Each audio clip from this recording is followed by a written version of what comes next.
So let me call the Tuesday, June 8th, 2021 Westchester County Planning Board meeting to order. Everyone can see on the screen the next meeting dates, July 6th, August 3rd, and September 14th. Chairman's remarks. I want to thank everyone for attending the second meeting of the month. Unfortunately, there's no overtime paid for our work, but this board has been very hardworking, and I appreciate it. And I can't start a meeting without asking, have we heard from Con Edison? I don't see. I don't know if Norma's going to be attending this morning, Richard. So she'll have to report back another time. Okay. Well, we have quite a few items to go through, so I'll leave my remarks at there. You're saying that Norma is not on at this point? Right.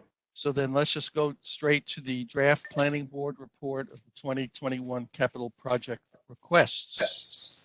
So number one, overview of the capital budget, 5-year capital planning process. Larry Sewell, budget director. And do I see Larry on? Or Gideon, were you going to speak for Larry this morning? Yeah, I'm here. Great, thank you, Gideon. I know we had chatted briefly about the kinds of items that the board might be interested in hearing from the budget director. But if you can introduce yourself and just kind of give a brief overview of the status of the county's capital program and finances. I know the board was interested in that last year as well. Okay. Well, as of right now, per the charter, section 167 of the county charter really lays out the entire budgeting process, both for capital and operating budgets. On May 1st, the departments submitted to us their requests for 2022 through 26. We've gone through some of those so far. Those requests, I believe, have been sent out to the capital projects committee members, which consists of the county executive, the chairman of the board of legislators, the chairman or chairwoman currently of budget and appropriations, and then the 7 ex officio staff members that are on the CPC. I believe the meeting for finalizing the staff is now going through those requests, and we will make recommended changes to those requests to be presented to the Capital Projects Committee in July, at which point they will approve or not those changes to the plan. And then the county executive will present his capital budget on October 15th of this year. Running parallel with that process is the planning board's process. You guys have received the 22 requests and are reviewing those items for the planning aspects. Right. And then by September 10th, the planning board has to approve or issue a report of their approval or disapproval of the projects. And then we move forward, as I said, with issuing the county executive's proposed budget in October. The CPC committee staff, also sort of known as Capital Work Group, meets generally weekly. I'd probably say we meet 3 out of 4 weeks per month to review not only the new requests, but the status of all existing projects and how we can move those forward. I think that's a real quick summary of the overall process. Great, Gideon, thank you. And again, we appreciate you being here. And the board may have some other questions about, we had prepared some numbers for the chair over the last couple of days regarding projects that have been appropriated, but have not yet moved forward or only moved forward slightly. We've answered some of those questions. Richard, I know you had requested that we should share some of that information to the board. Yes. We will do that after this meeting. I wanted to also see if there's any other questions or information that we wanted to send to the board as well, as we discuss this. And if you'd like to, we can kind of review some of those questions and answers now, or I could just forward them along to the board. Why don't you just go over them quickly now, because I think they provide a good understanding of where we are in the process. Sure, just give me a moment. I'm going to pull that up here. So Richard was asking about, how many projects are sitting idle within the capital program. They've already been appropriated and they haven't either moved or they've only moved slightly. What we had found was there were 396 projects in the capital program that have funds appropriated. Of those 396 projects, 89 projects, or 22%, have had no funds expended obligated. 157 projects, or 40%, have had between 1% and 24% of their funds expended. 37 projects, or 9%, have had between 25 and 49% of their funds expended obligated. And 113 of the 396 projects have had over 50% of their funds expended obligated. So that kind of gives you a range of how projects that have already been approved have had funds appropriated. There are a number of them that have either had no funds expended or a smaller amount. Richard was asking about the definition of expended obligated, just to kind of get a clearer idea about what that definition is. So expended, it's expenditure is an actual cash outlay for the acquisition or betterment of a capital asset. An obligation, which is also known as an encumbrance, it's an obligation in the form of a purchase order, contract, or other commitment which is chargeable to an appropriation subaccount, and for which a part of that appropriation is reserved prior to incurring the liability and prior to the actual expenditure of funds. Again, that's just an idea about how, when we see that number on the long sheets that we send you, what expended obligated means. Richard, it seems that in the past that's not exactly been up to date in terms of right. Richard, we had pointed to a situation where even our department hadn't encumbered funds that had been actually put towards a project. As you see, affordable housing developments for say $2 million.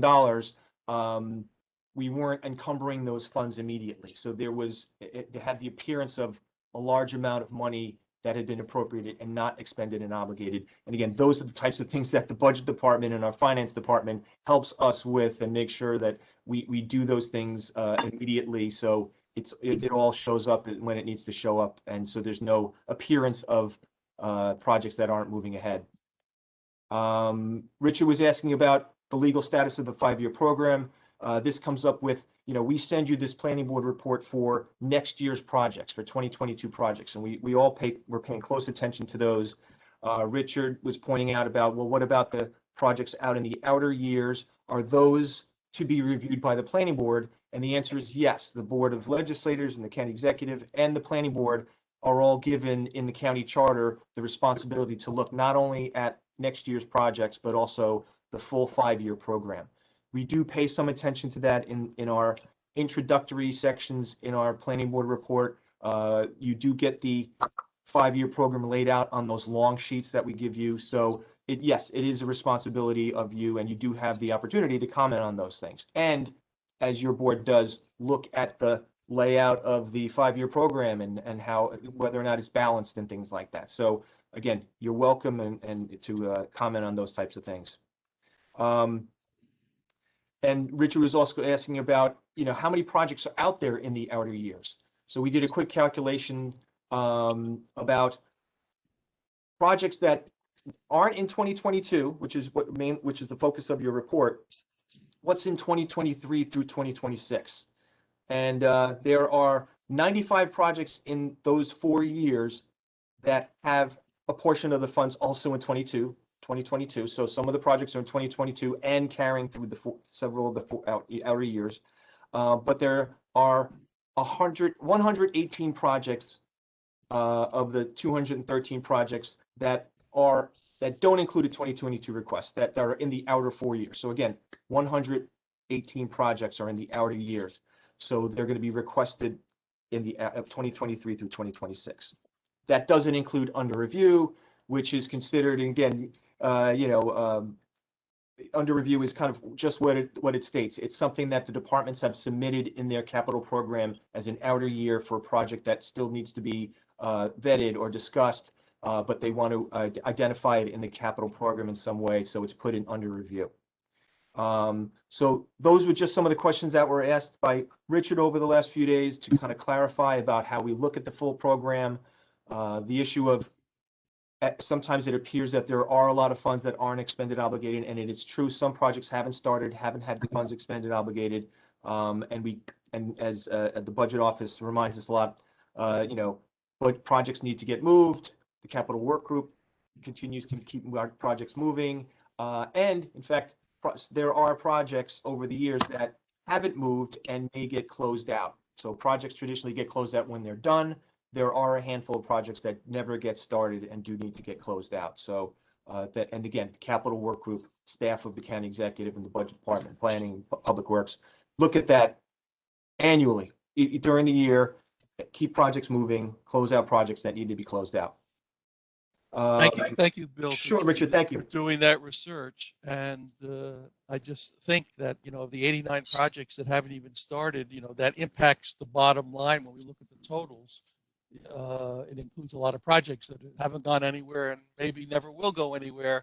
And so it's a little misleading in the total. So if that can be cleaned up a little bit, that would be helpful.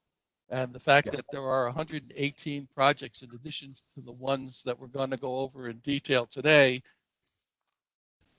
means it's quite a job to go over all of those. But why don't we at least start going over the 2022? Sure.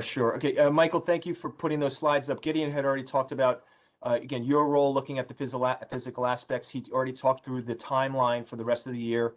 So again, this is our next steps.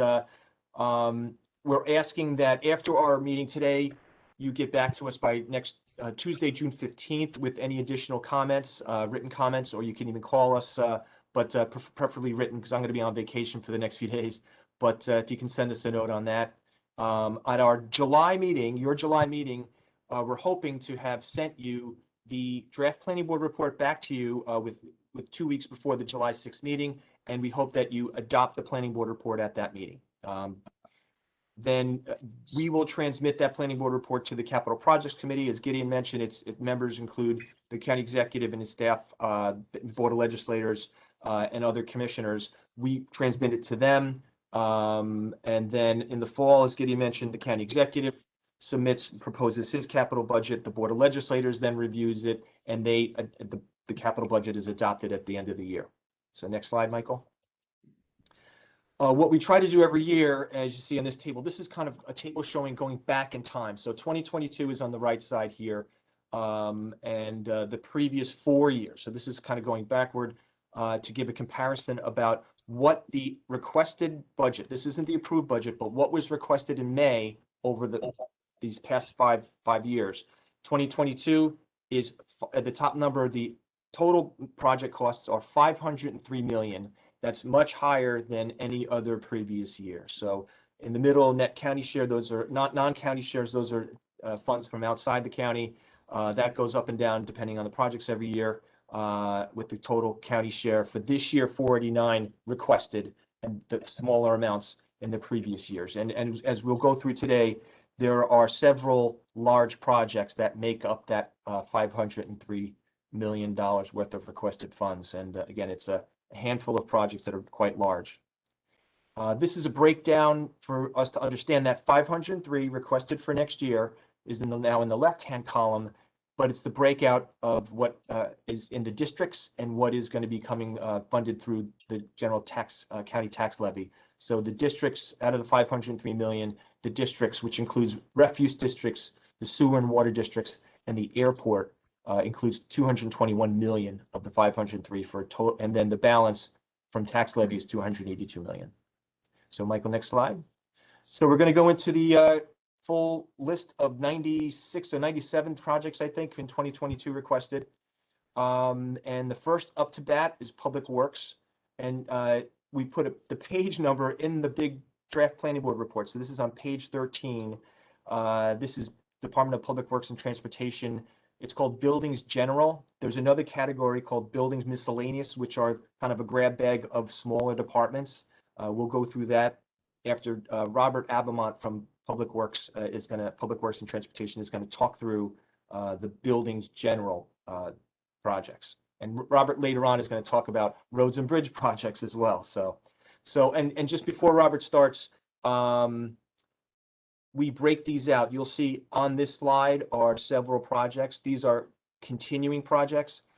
Generally, if a project is new, we give it its own slide. So if we haven't seen it before presented to you in previous years, we'll have a separate slide saying it's a new project in the program. So that's landing in 2022 for the first time in your review. So do I see Robert? Robert, you there?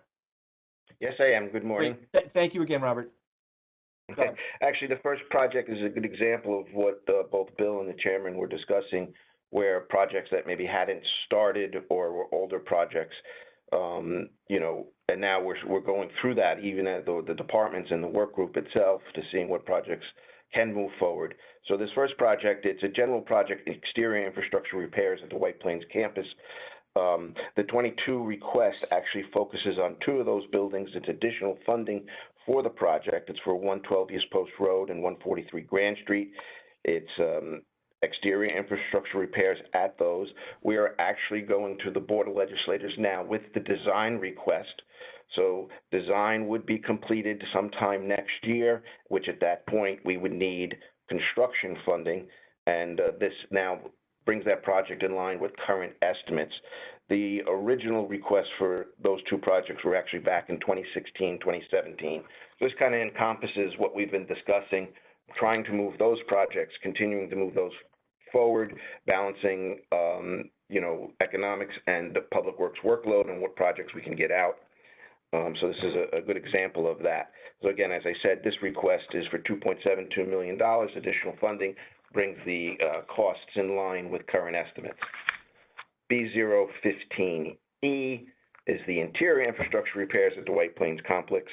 The 22 request is for $1 million, is for study design to replace the chillers and ice storage systems here at the MOB. The ice storage system actually goes back to the 80s. It was a project put in with NYPA. The chillers are probably about the same age, and it's time to replace them as we move forward. B035E is our equipment acquisition program. This is a $500,000 request. This is for equipment that enables the Department of Public Works to maintain the county roadway systems, bridges. Those items, we're looking for a plow truck with interchangeable bodies, you know, a dump body, a spreader body. Also want to replace one of our rack body truck, which encodes equipped with cones, barricades, and barrels to allow us to do our work that's necessary. Okay, if I can interrupt for a second, this on the screen is skipping between the PL1 designated projects and the PL2 designated projects. It's going back and forth. So if you want to keep track on the planning board report, you're going to have to be going back and forth between these 2 lists. Right. Thank you, Richard. Right. Not only do we have, we're presenting them with continuing projects on one slide and new projects on another slide. Right. In the report, the PL1s, we give kind of a short review. We don't give it a full sheet table. We condense it down to just a small description. PL1, which is defined as not significant planning physical impacts, and whereas PL2 is more significant and will require more significant review by the planning board and planning department. Okay, proceed. Yeah, I just to comment on that too. You know, any project that's in design, we share with the planning department for their comments and review the 30, 60, and 90% documents as we move through that process. Okay. Moving forward, the capital project B077E, infrastructure rehabilitation at the Mount Kisco District. The 2022 request is for additional funding to bring in line the 2020 request, which will address windows, doors, and storefronts at the Mount Kisco District Office Building. So we anticipate getting this project moving into design and requiring the construction funding in 2022. The next project, B0112, is the cooling tower replacement at Publix Labs in Valhalla. This is also additional funding based on current costs. This project is in design with the New York Power Authority because it does have an energy component to it. And like I said, they're in design. We anticipate design being completed in the first quarter of 2022. And moving on, capital project B0114, infrastructure rehabilitation Valhalla campus. The 22 request of $200,000 is to replace existing piping at our central heating plant that runs from the condensate tanks to the deaerator tanks. The central heating plant provides steam to the corrections, the hospital, Woodfield Cottage, and Public Labs building. B0117, infrastructure rehabilitation at 450 Sawmill River Road. That is an $800,000 request. That's to address ventilation and humidity control in the Board of Elections warehouse, where they store all the electronic voting machines. We've noticed they've had some issues regarding those two items, so we will address those in 2022. Some of the projects you'll see, we tend to group these capital projects in 5-year blocks. They're addressing various projects at a specific site, but keeping them within a 5-year block. It's a little more manageable, both from project standpoints and accounting standpoints. Capital project B0120, this is a project that we used to have years ago, and we now have reinitiated it. It's feasibility studies. It's a $200,000 request. It helps in the preparation of long-range plans, better identification of projects and their scope of work. Slide. This is a new request, capital B0123. It's the Public Works Fleet and Road Maintenance Facility. It's a request for $3.3 million for design. We currently have the road maintenance facility, the White Plains Harrison border, and then we have our garage in White Plains. Both facilities are old, kind of reached their useful life. We're tight on space. The concept here is to consolidate those two facilities up at our Valhalla campus, which is a central location. It then would also allow us to consolidate staff and workload and to move forward. We're currently in a study right now to determine the requirements and siting of that facility. How does that relate to the North 60 study and the overall grassland study? Bill, I mean, we've been working with planning. Bill, do you want to address that? Or? Sure. This is it's in the neighborhood of the North 60. It's not part of the property assigned to the North 60 development. And we've been working with DPWT on identifying available parcels. And related to this project, DPWT is also doing a detailed assessment of their existing facilities to get a better understanding about the size and the types of facilities that they'd be needing at this site. So there's still some, analysis to complete for this. And we're kind of awaiting that to get a closer look at that. So, but again, it's Robert said too, there's a critical need to get those garages up and running in some form or fashion, either at their existing locations or up at Grassland. So, but this is one of the sites. And again, the siting of it at this parcel is to be determined, and the size is to be determined. Well, 3.3 million is a whole lot of money for a study that haven't even figured out the size of the facility. The 3.3 million is actually for design. The study is underway. I don't know if I have the square footage in front of me, but also the acreage. So it is a large facility, and the intent too then would be to sell the existing facilities because they do need work. And it's, do you put money into old facilities that have don't really meet our current needs, or to build a new state-of-the-art facility that would consolidate your workforce and help with your ease of operations? I understand the reasoning behind it, but it doesn't sound like you're that far along that you're going to be spending 3.3 million in design for the. The study could be completed within the next 2 months. Right, and again, if it's, you know, if a decision's made either way about where to put it, or whether to stay put, again, that would happen this year as well, so.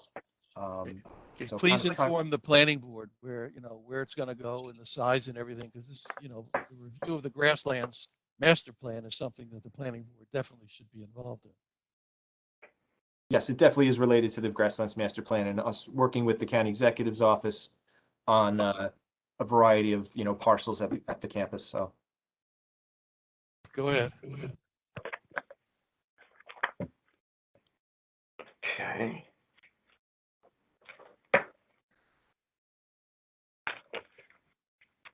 Okay, this is, thank you, Robert, very much. Buildings No miscellaneous. problem. Start on page 24. Again, this is kind of a grab bag of various departments that are smaller departments, kind of one-offs for those departments. First one is BDA 02. Apologize, I was hopping around like you're all probably doing in your reports, and I have this up here. Hey, Bill. Yes. So when you say page 24, so I'm assuming that the document that I had mailed to me has a different numbering than what I'm now sort of working on. You're working off of what you're working off of that was probably Okay. emailed. Let me just check that. Thank you, Robert. Because, for example, BPF 40 is on page 20. Yeah, it sounds like we've already gone past page 20. Yeah, we're hopping around. We're not going in numerical order. Oh, I see. Okay. Sorry about that. Yeah, Thank again, you. thank you very much for pointing that out. We are grouping them and presenting them slightly different. So, and the report is kind of, the projects are bundled by groups of departments. So back to the buildings miscellaneous. So these projects are on page 25. Just checked on that. Okay, good. It is page 24. Thank you, Robert. So BDA 02, District Attorney Information Technology. This is basically an IT project. This project funds the purchase, upgrade, and maintenance of equipment, software, and systems to support the DA's various office locations throughout the county. The 2022 request of $355,000 will fund the replacement of LPR storage equipment, backup systems for the district attorney email, and forensic towers. The next project is a new project, BES 23. That's a Department of Emergency Services. This is for a ladder truck for $1.5 million. Again, they have ladder trucks at their facility at Grasslands campus. They use for training and also for the fire protection at the Grasslands campus. That truck is from 1988, so it's quite old. And this is a $1.5 million new ladder truck to replace that. They've been working with the older truck and maintaining it, giving it as long a life as it could. BPS 29. What page is that on? The ladder truck is No, BPS 29. What page is that on? BPS 29 is jumping to SOD vehicle storage. Sorry. Okay, yeah, that is a PL2 project. That is on page 26. Thank you, Richard, for pointing that out. So BPS 29, this is the Department of Public Safety. It's the new SOD, or Special Operations Division, vehicle storage facility. This is for additional funds. You had seen this project before. This is at the Valhalla Grasslands campus. This is for the construction of a new 6,500 square foot heated vehicle storage facility to house the Special Operations Division vehicles and equipment. After further review and design, the department and DPWT determined that there's additional space needed than previously designed, and there's a need for an additional vehicle bay at the building for an additional cost of $680,000. Is that under construction now? No, it's again, this is just it had been in design and it's needed. These additional funds are needed to then make the project whole. It's been in design since 2017. It's had $13.5 million allocated to it previously. Yep. And it still hasn't even started construction. That's right. Design was put on hold as we evaluated both the need, and the department had to address that. Right. And now design has restarted. Again, Richard, you're correct. These projects take a lot of time between when they're originally appropriated, then you have to RFP for consultants, so that it does move slowly, but that is the reason why we finally have now 90% plans that address the required scope, and we're asking for additional funds. We can't go out to bid until we have adequate funding to cover the entire cost. So I understand that, but it takes time. 13 million has been in our capital budget for 4 years without any progress for whatever reason, legitimate reasons. But that's sort of the way that these projects are, hang around, and I guess finally this is going to go ahead. So. Right, and part of that is also, Richard, just working with the departments. As you all know, we're working with the departments on a Grasslands master plan, looking at pushing and pulling different spaces, open spaces, developable spaces, and that was one reason we were looking at it. And again, the siting was finalized, the design was finalized. It was determined that they needed more, not finalized, but during design, as Robert said, it was determined that they needed more space. So this is a cost escalation, not only due to the delay, but an adjustment in the design. When is the Grasslands master plan scheduled to be finished? It's now being discussed and reviewed with the county executive's office. Okay, go on. All righty, so thank you, Michael. Next set of projects is with the Department of Corrections. I'm going to be talking through them. There are several different projects that are continuing projects with 2022 requests. BCR 5E infrastructure improvements. This is a set of projects from between 21 and 25. Just get that right up here. This is a multi-year cycle of infrastructure improvements. And in 2022, the funds are being requested to replace the existing reheat coils, fan coil units, and associated piping in the basement mechanical room of the old jail medical units for $1 million. So again, an ongoing project, and this is a phase for that in the mechanical room in the old jail. BCR 50, infirmary suicide prevention area, $1.6 million. This project includes the replacement of the existing infirmary. It will also create a new staff-efficient suicide prevention watch area. This is within existing space in the facility. The 2022 request includes funding for design. So 1.6 is for design. And again, this project's been around for 8 years. Has there been any construction done, or has it been 8 years of design so far? Let's see. It's on page 45. Bill, if you want. Yeah, Robert, again, if you Bill, want to if get I may. through that project, thank you. It's on page 45, Bill. Got it. Yeah. So the project was originally conceived as a new building that would house the infirmary and the suicide prevention area. After they looked and we started design, it was determined that we could actually put the suicide watch in an existing cell block. So that design has now started again, is progressing this year to do the suicide watch in one of the existing blocks. So we split the project into two components. The 2022 request would address the infirmary, which is in modular trailer buildings that have been there for, I guess, since late 80s, early 90s. And the infirmary now will actually go into a new building with the construction in 2023. That's because of swing space. We have to maintain the infirmary while we construct the new infirmary. So the suicide watch is now moving forward, and then we will be moving on to the infirmary. I think this is one of those projects that you had mentioned, where, and we talked in the beginning, where we have this backlog in the capital program. And we now, this administration has been looking on how to move projects forward. We've taken steps to take old projects that they're no longer required or meet the needs, the existing needs today, and remove them from the capital project program. So we're trying to move things forward. We were impacted by COVID-19 pandemic last year in 2020, which limited the amount of projects we were able to get out.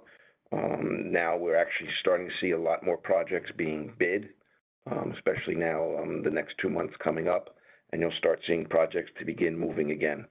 Okay, $5 million on this project had previously been appropriated. Has any of that been spent? Yes, that money has been spent on the initial design when it was conceived to be one larger structure, and now we've spent design money on focusing on putting the suicide watch into the existing block. I don't have the current number in front of me, what the expended obligated amount is.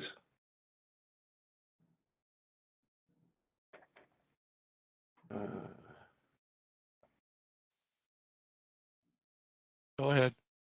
Okay. BCR 50. The next project for corrections is BCR 57, headquarters rooftop air handling unit replacement. This project will replace 8 existing rooftop air handling units. The 2022 request is for additional construction funding based on current estimates, and that is for $2.1 million.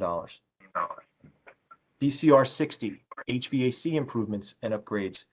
This project will fund HVAC improvements, with first phase of which will address the G and K blocks of the jail and preliminary design for the jail annex, which is the women's unit. And the 2022 funding, $200,000 is for study and design. Okay, just Bill, I just looked at the long sheets, and of the 5.2 million back on the infirmary suicide, 580,000 has been expended, obligated. Okay. Go ahead. Okay, BCR 61. This is a project you saw last year. Parking structure infrastructure improvements for $12.7 million. This is for the renovations of the Department of Corrections parking structure at the Valhalla campus. It includes not only just the rehabilitation of the structure itself, but the replacement of the existing lighting system with energy efficient LED lighting. The 2022 request is for construction and construction management. This is on page 46, and last year, $1,225,000 was appropriated for design. Has that design been complete? No, right now we are preparing the RFP for design services because that will go to a consultant.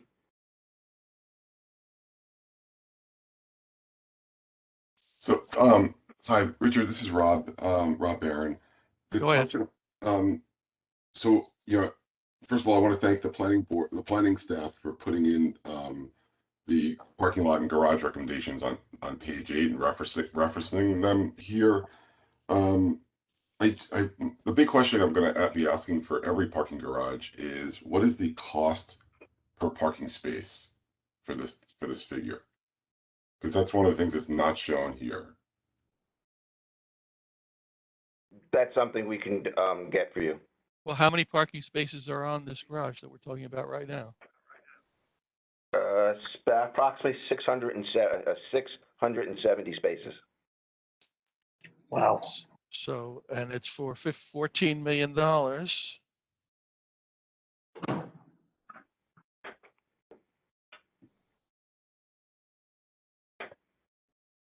So that's just over 20,000 per space, and this is for a renovation project, right?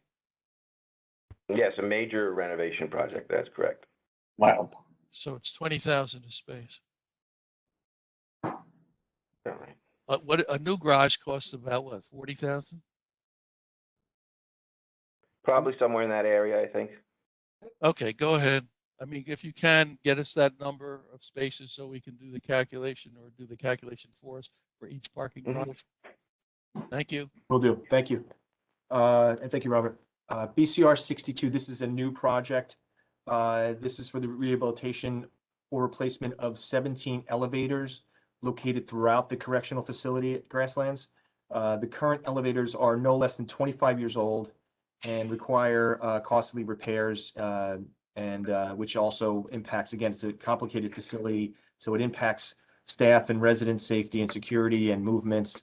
And the 2022 funding for $2.2 million is for design.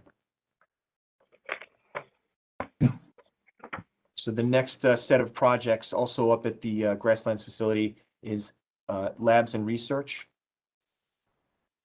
And the first project, BLR2E, labs and research equipment acquisition. In 2022, equipment, a variety of equipment that it's in fact very hard for me to pronounce, but the various equipment is for the microbiology division, the toxicology division, the forensic division, and the environmental division, all at the labs and research facility at Grasslands. Again, this is an ongoing project. They traditionally have equipment acquired every year in the capital program. This year it's for $1.9 million. The next project is BLR 13, Labs and Research Infrastructure Improvements. This is a new project introduced this year. This is a multi-year cycle of infrastructure improvements to the facility at Grasslands. In 2022, funding is requested for the modification of existing office and laboratory space to accommodate changes in workflow, instrumentation, equipment, and personnel. So again, an ongoing infrastructure improvement for $1 million. All right, next page, Michael. Information technology. Let's see. Do we have Lennox Harris from IT, I believe, is on the call. If Lennox, are you all ready to go? Sure. Great, thank you so much. This is a part of information technology continuing projects 2022 requests. The first bit 4C, employee productivity systems. That project is to allow us to get various software that's required to be used across the county for different systems that allow us to have software that can be reused and assembled for different user requirements level, as well as for workflow, e-signature, data analytics, as well as cybersecurity and data content management. Next item, bit 6D, purchase of computer equipment. That's essentially to allow us to continue our upgrade of our various server systems that we have on the network, servers that have reached end of life, and allows us to also replace hardware at our remote sites such as 6D Control, Public Safety, and Department of Correction.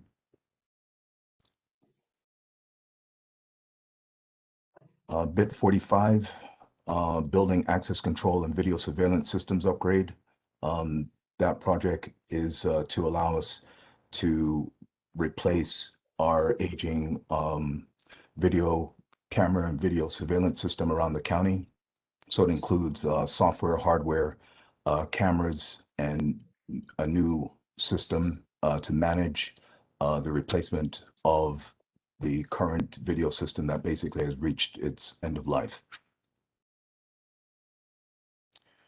Bit 47, network and security infrastructure upgrades. That is the continuation of the upgrade of our existing network infrastructure. It will support the upgrade and replacement of old hardware and software systems that have also reached their end of life, as well as improvements to our data center systems that manages basically the entire county infrastructure. Bit 49, police record management system upgrade. That's part of a system that will allow our public safety, as well as the other municipal departments that they interact with, for replacement of the police records management system. That has also reached its end of life. The new system will allow for enhanced consolidated records management systems and consolidation, and will allow for better workflow among the different agencies.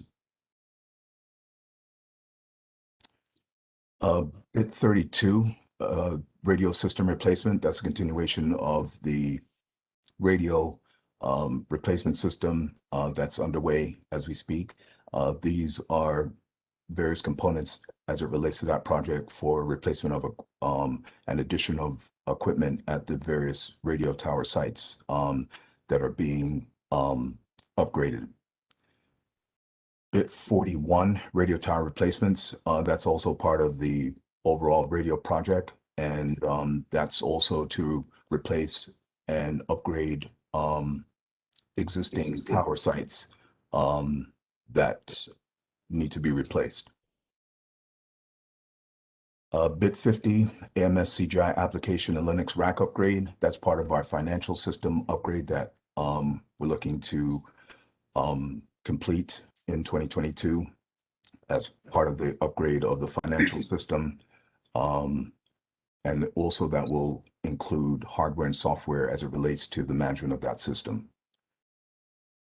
Bit 53, business continuity and disaster recovery. That's part of our project to continue the support of business continuity operations for outside of our current facilities that we have, as well as putting in place the appropriate backup and redundancy offsite from our existing data centers. Bit 54, critical communication and logging system replacement. That project is to allow us to continue the replacement of our recordings for public safety, the systems involved in having those recorded systems managed and maintained to a current level.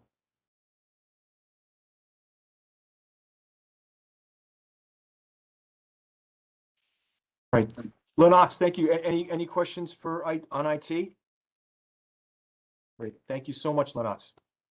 We're gonna jump to another category under the buildings planning and property acquisition. This is our planning department. Next slide, Michael, page 36. You've seen these three projects over the years. BPL 1A Housing Implementation Fund 2. This is a request for an additional $10 million, and you see these projects throughout the year. This fund provides funds to municipalities for public infrastructure and improvements such as water, sanitary, and storm sewer, road and site improvements needed to facilitate the construction or rehabilitation of fair and affordable housing.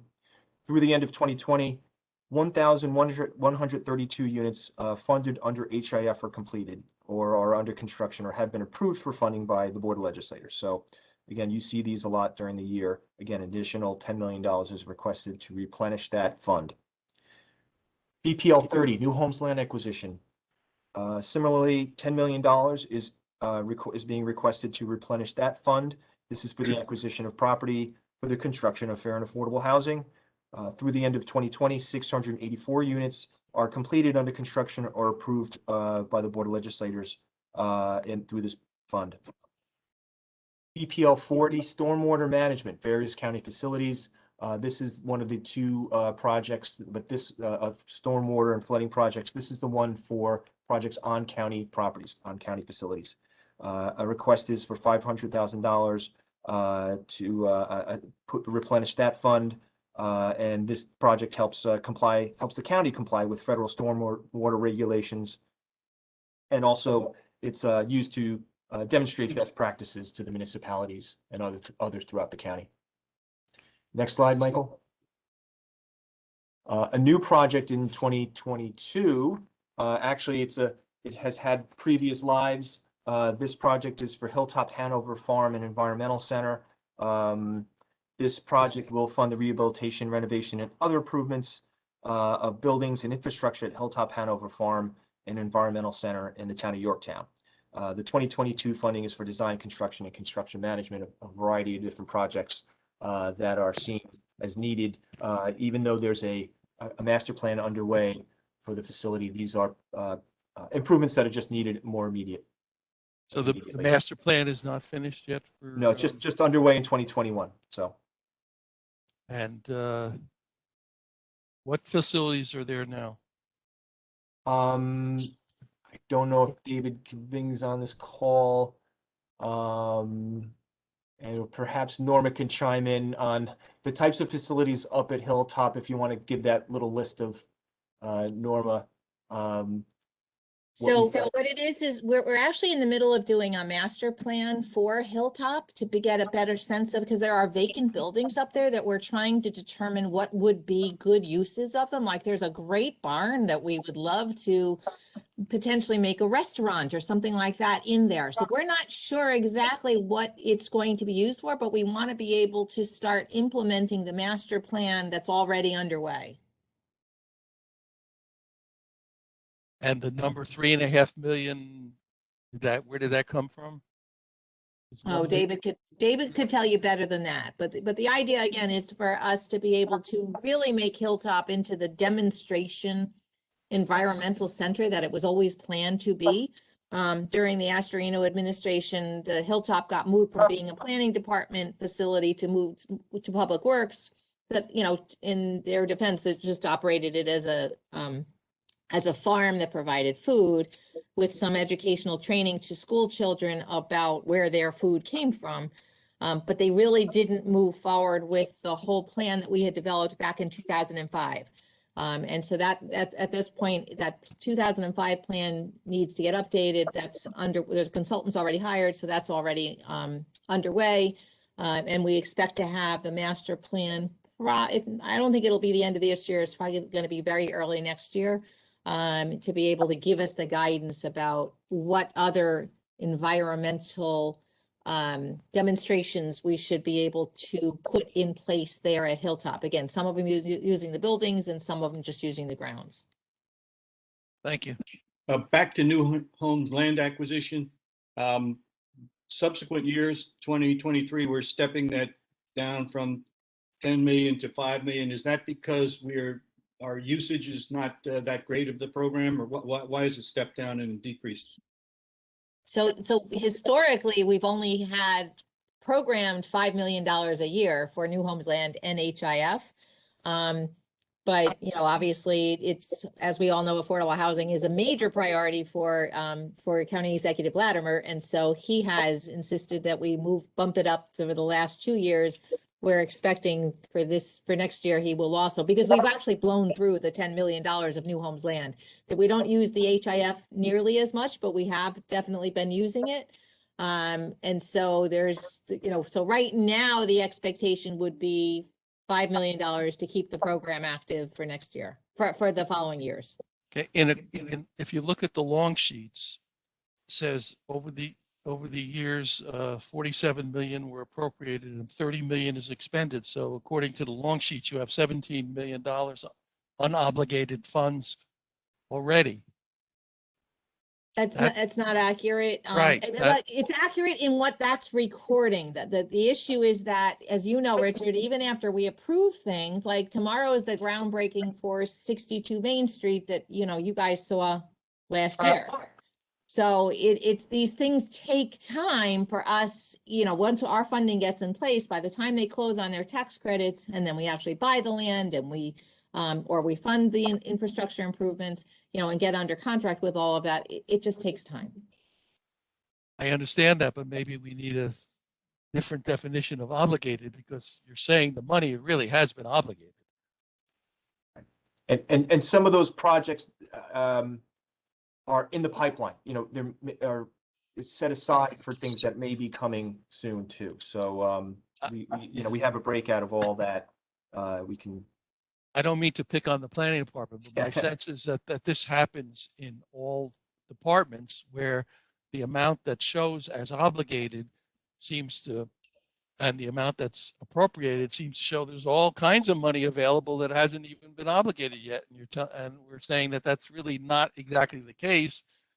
So we need maybe another column that says, approved by the Board of Trustees, but not yet obligated by bonding or whatever. Just we- so and- there's clarification as to how much Yeah. money is actually available, which is And- something you need to do.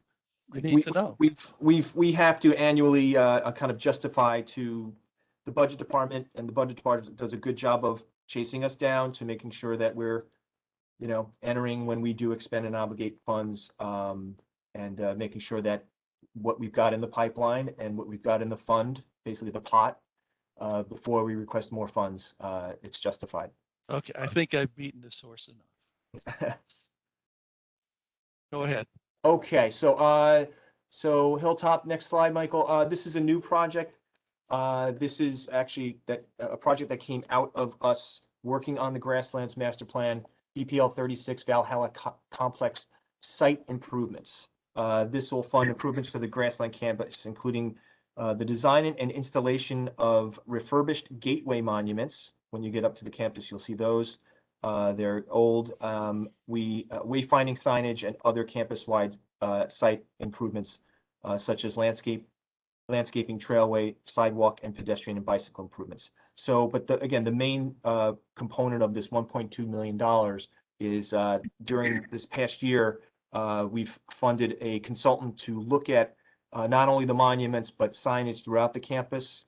It has become a hodgepodge of signs for the different uses, the medical center and medical college, and all the different county departments up there, different colors, different sizes.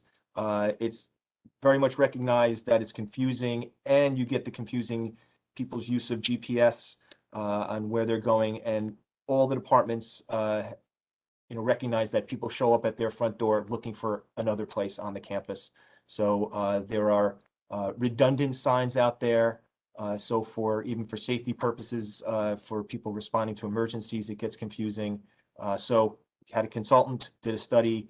This would take it to the next step of actually designing the signs and then installing the signs as well.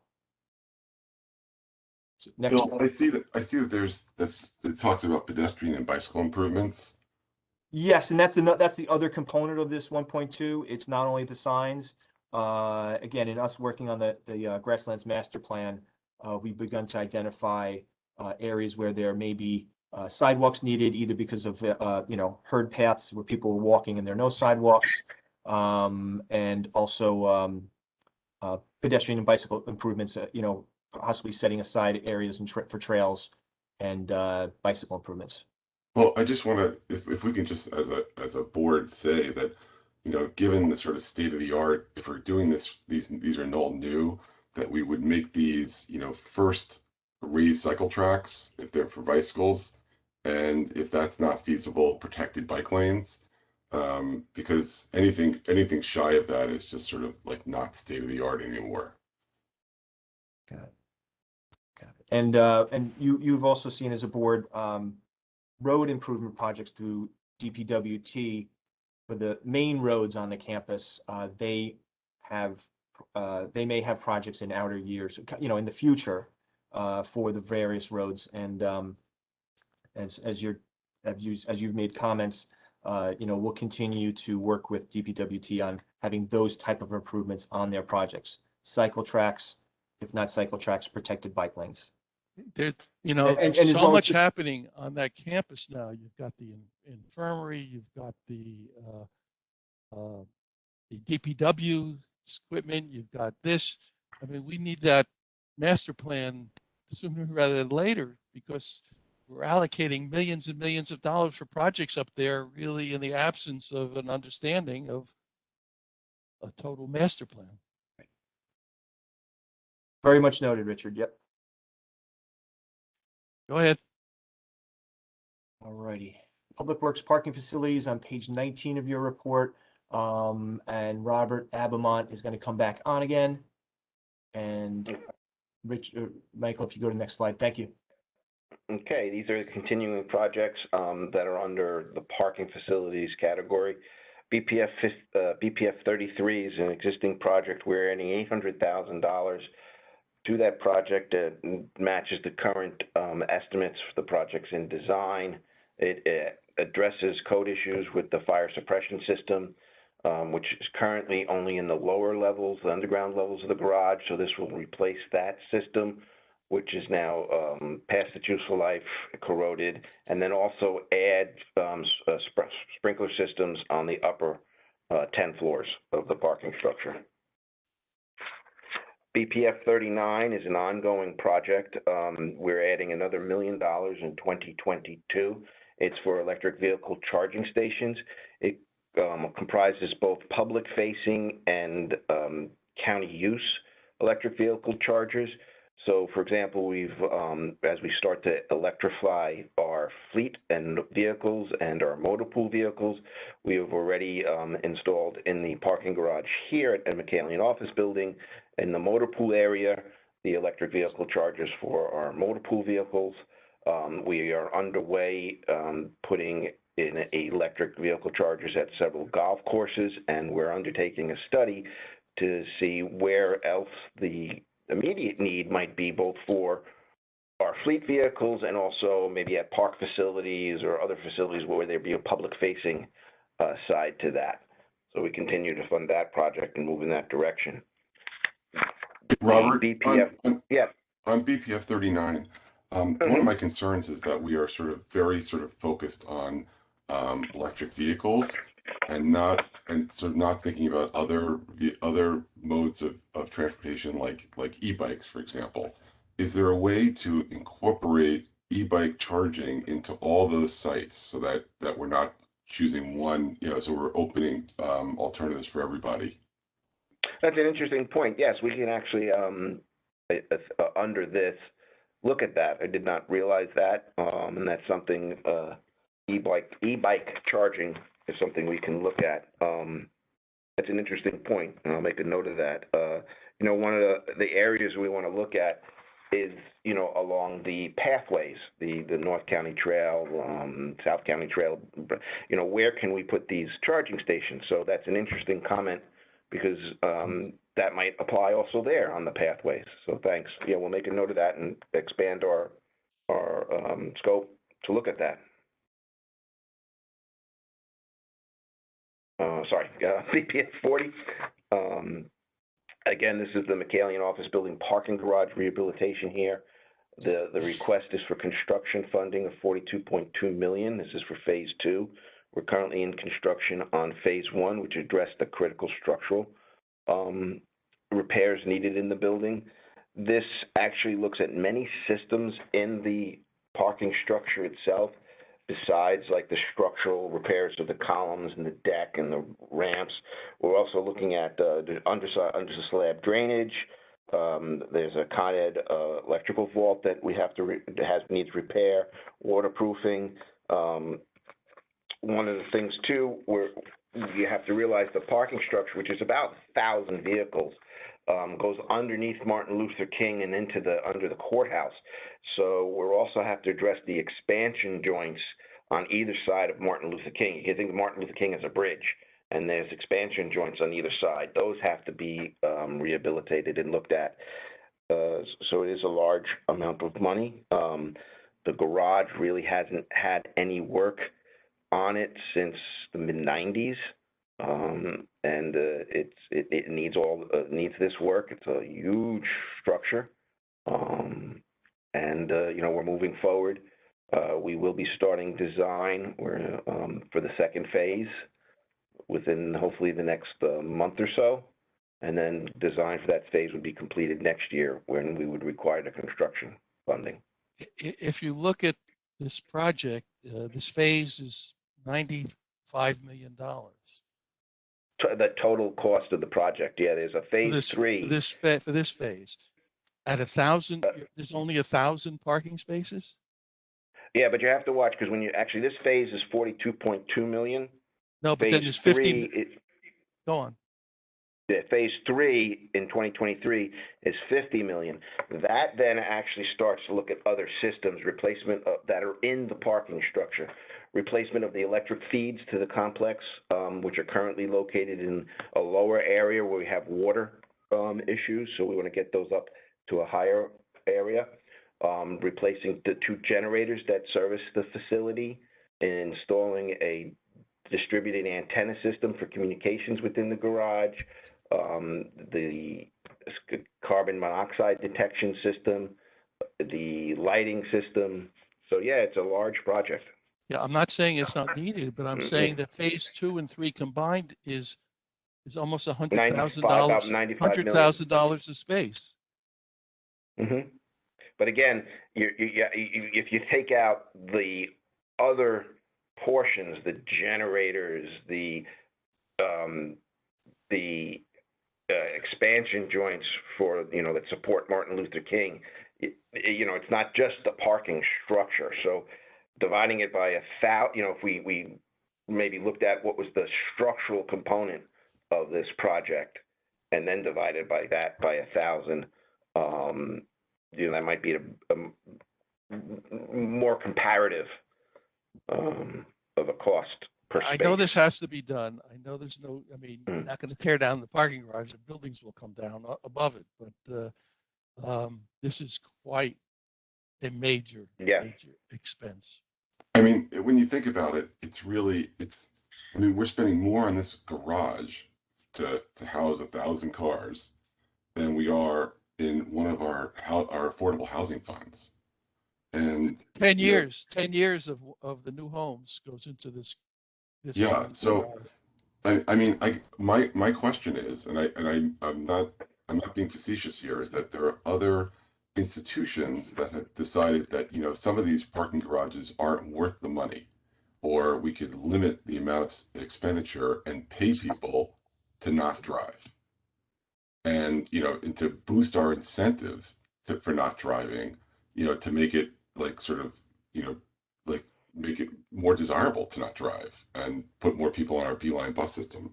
I think we need to start thinking in those terms, especially because our patterns document talks about reducing single occupancy driving. And in none of these projects do I see us moving that agenda forward. And I don't know when patterns was written, like what, 96 or something. I think it's something we need to start thinking about seriously. So, and if you can just, on the electric vehicle charging stuff, if there's any way in that garage, if you could think about e-bikes as well, that would be great. Thank you. Okay, go ahead.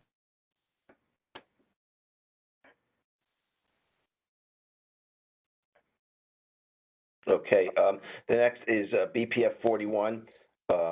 That's parking facility rehabilitation up at the Hallett campus. This is for the Woodfield Cottage. It is a surface lot of about 50 spaces. It's 875,000. It's the existing lot has been impacted by the activities required to meet the raise the age legislation that was passed. So we have to reconstruct the new parking lot to accommodate that facility that has been requested by probation.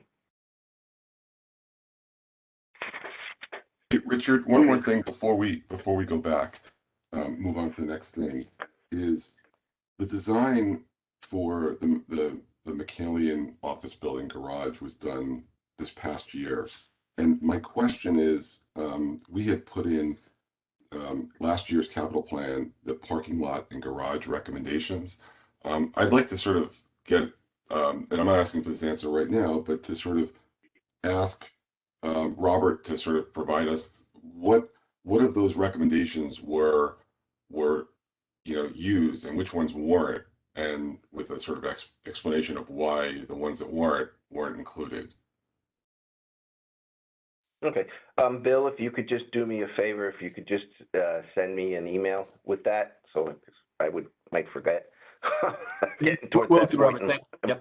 And Robert, thank you very much. Yeah. Oh, no problem.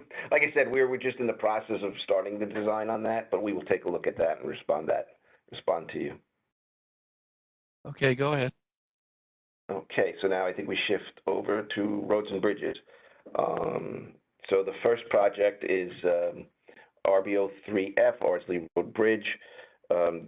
This is additional funding of about $955,000 to bring the costs in line with current estimates. The project was put on hold for a bit. One of the things with the entire Bronx River reservation, the number of projects, especially we were doing the lower portion, the repaving, 2 other bridges, is to coordinate the work so the maintenance and protection of traffic, that the traffic continues to flow and we don't really have large disruptions. So we had slowed this project down intentionally until those other projects could get moving. And now we're starting to move this project again. It's in design, move it forward. And we anticipate bidding the construction next year. RB03I is the Tucker Road Bridge. That's the same thing, additional funding of $1.125 million. Again, we've been working with the New York Power Authority because there is a high voltage power line on the bridge. We noticed that it did need, as we got into design, additional work, additional coordination to accomplish the construction. The next project, RB03Z, Pump House Road over Peekskill Hollow Brook. That's $3.15 million for construction of that bridge. We are issuing RFPs. No, I take that back. That's in design now. So we'll be asking for the construction. RB04A, this is, we had done some rehabilitation work on this bridge. This is Broad Street Viaduct between Mount Vernon and Yonkers over the Bronx River Parkway. The $500,000 request is to do a study, preliminary design, to determine the additional work that's required for this project, and then to fund that out in outer years. RB04E is the Austin Avenue Bridge, also known as Stu Leonard Drive, which is over the thruway in Yonkers. It's $8.5 million for construction. We then move on to the roads. Now, this is now that we do not have the Wait, $10 can I million just go back? Is that Austin Sure. Avenue Bridge, is that design finished and out to bid? No. The design, we have to put the RFP out for that project. So design has not started yet. We anticipate starting design this year and then having the construction requested in 2022. RB180, as I was just about saying, we don't have the $10 million cap. So before, where we, would look at and do segments of roads over several years, now we're starting to combine that. So this request of $1.925 million in 2022 is for the Central Park Avenue, all those different road numbers. That county road system is very interesting, the way it's divided up. And then a following request in 2023 of the construction and CM of $17 million. So the 1.9 is for design, and then we do all of Central Park Avenue under one project in Yonkers. The 4 roads that we have before you, the 2022 request, this road has a pavement condition index of 67. We usually like to address roads when they're under 70. All the other 3 roads, the pavement condition index is in the 50s. So that's what we're looking at. You're going to have some. You're going to have some traffic maintenance issues on Central Park Avenue when you do the construction. Yeah, and again, the idea of combining all the projects. So we look at, a lot of times when we do pave, it's you pave a lane. It's maintenance and protection traffic is single lane closures outside of commuting hours. But again, by putting the projects together, we're not disrupting a community. This year, then next year, then 2 years later, trying to pave that road that goes through the community in one shot. And that is something that we always have to look at as the maintenance and protection of traffic during construction, and how do we accomplish that. RB217 is Central Park Avenue up in White Plains. That's $480,000 for design and construction. The PCI on this road had dropped from our previous ratings. We do the ratings every 3 years. We will be doing ratings again in 2020, end of 2022. These are all based on 2019 ratings. So this had dropped. We moved this program forward in the capital projects. Capital project RB231. This has a PCI 56. It's Pine Bridge Road up in North Castle. $2.23 million for the entire project. And then RB232, East Main Street in Peekskill, PCI 58. That is a request of $925,000 for the entire design, construction management.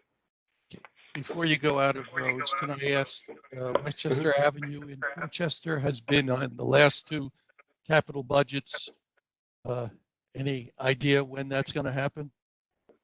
Yes, we would be going to issue an RFP for design. We originally had intended to try to get that done with staff at the end of last year, but given our workload, since we still are dealing with reduced staff that we used to have in prior years, to get it done, we're going to go and assign that now to consultant.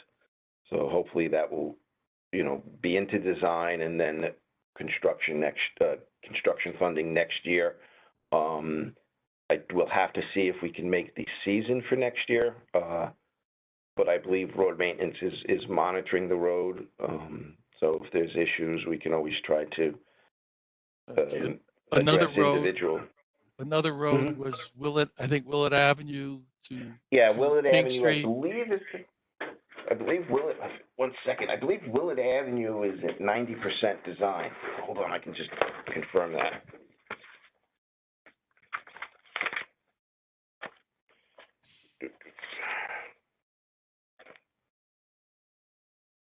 Yeah, Willett Avenue is at 90% design, so it should be going out shortly with that construction. Can you send the design to the planning board? I would like to see it because that goes into the most complicated intersection in Portchester, a 5-way intersection that is a mess.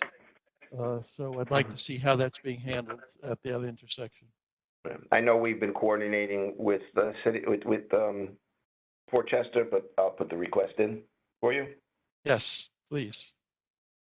So, Robert, one of my concerns about this is that, in last year's capital plan, we put in some, we talked a lot about including, making these streets complete. So thinking about obviously pedestrians and people on bikes, and mentioning the fact that we really want to see things like raised cycle tracks and protected bike lanes. And the other question is looking at sort of the bus navigation, like how these roads work for buses, and are there opportunities for bus prioritization? I know we had this great report back in 2009 about Central Park Avenue, and some of those recommendations were put in place. Obviously, not all of them, but things like sort of exclusive bus lanes during certain times, things like that, queue jumps. I don't see a lot of that. I mean, I guess my question is that happening in these designs? Some of them, like, Ardsley Road, like we've lost one side of the sidewalk network there. The old staircase going down to the Bronx River path is gone. Tuckahoe Road Bridge, we really need some raised cycle tracks there. The Broad Street Viaduct, that's a really important access point to the Fleetwood train station, Metro North train station. And yes, there's a great sidewalk there, but there's nothing about bike facilities, integration with the bus network. And then Austin Avenue Bridge over I-87. Last year, we were very specific, I believe, in like requesting, protected bike lanes there. Were those included in the final design? No, I mean, Austin, we didn't start design yet. So Okay. on that, I do know, I think a lot of if you look just like at the East Main Street there, there are constrictions to, these existing roads. We do try to look at those things. I believe right now, pending before the Board of Legislators is legislation regarding complete streets. So we'll see, what that entails. Yeah, I didn't mention East Main Street because I understand. I'm only really talking about about places where there's sort of ample width. I mean, Central Park Avenue is an official bike route. Anybody's ever tried to ride a bike down Central Avenue kind of realizes that, that's like a sort of a challenge. Yeah, so, I mean, especially with the volume of traffic that you have and the type of traffic, I can understand that. Yeah. So I guess my question is if I could ask Bill to forward my comments to you, Mhm. and have those comments addressed, I would appreciate that. One question I do have is Pump House Road.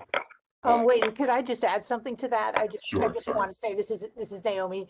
We did a complete streets workshop up there in Peekskill, and this area that's shown in the slide was covered. It was a number of years ago, but I can send that report to Bob, and there might be some Mhm. elements that are relevant. Thanks, Naomi. Sure. Thank you, Naomi. I mean, on Pump House Road, so it says 1,618 daily drivers, and we're proposing to spend $4 million. I guess my question is, there's a parallel route that's 0.2 of a mile away, off of Oregon Avenue at Pump House, on Gallows Hill Road. I guess my question is, like, should we be even rehabilitating this bridge? Or should we be directing traffic to this alternative bridge? Because we're really not talking about that many cars.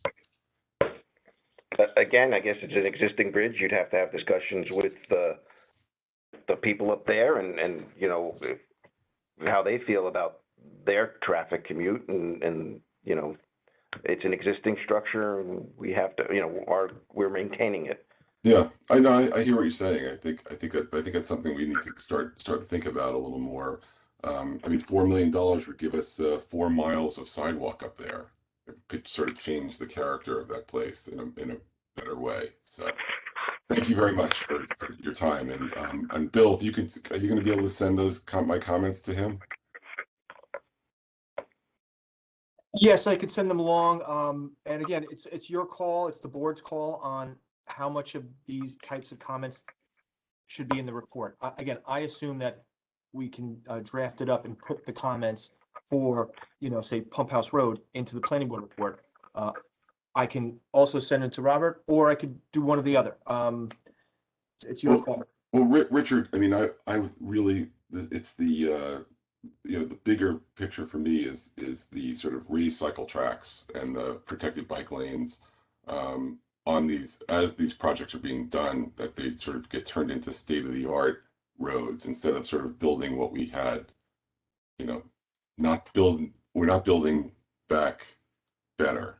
Okay. But that's what I would ask. And I can incorporate that type of, we can incorporate that type of comment and draft to get back to the board on the various roads and bridges. And you can take a look, see how it looks. Thank you. Great, thank you. Bill, just one, I think though, if you could send me the prior comments, I think that was one of the. Yeah, we'll do. Right, that had comments on things like Austin Avenue and also other park facilities. And so you could take a look at that, and we'll be incorporating some of these into the draft report for this year as well. Okay. Thanks. Thank you. Great. Thank you, Robert.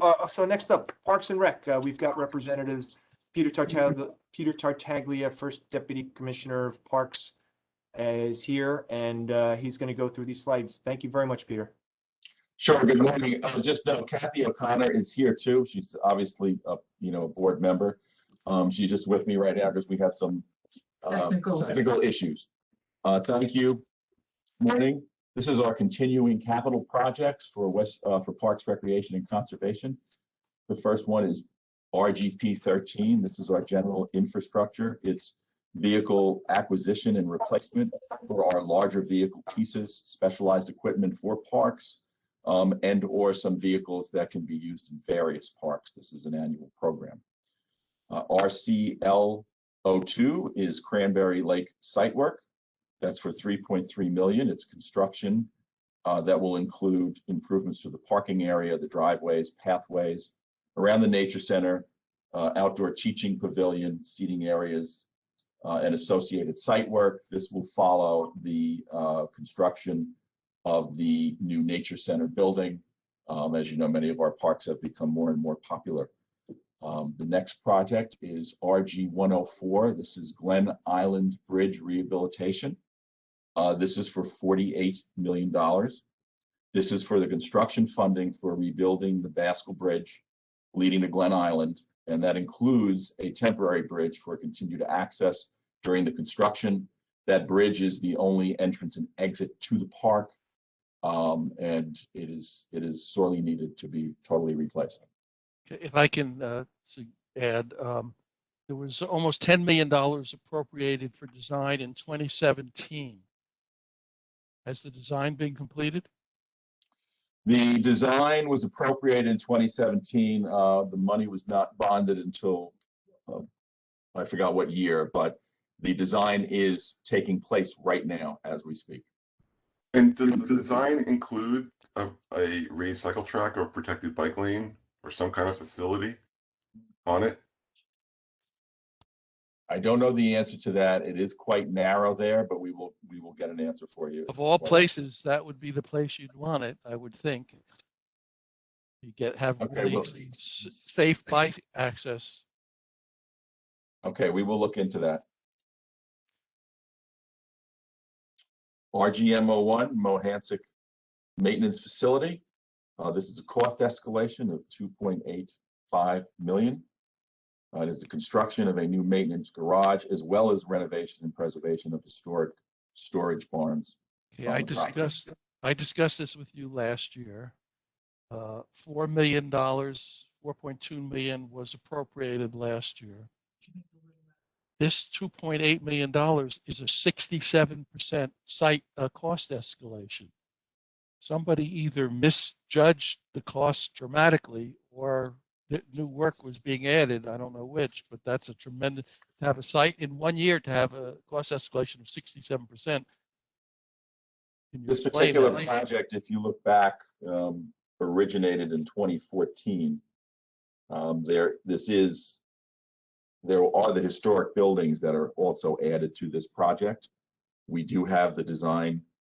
We do have the construction costs from the design that's currently underway. The design is completed?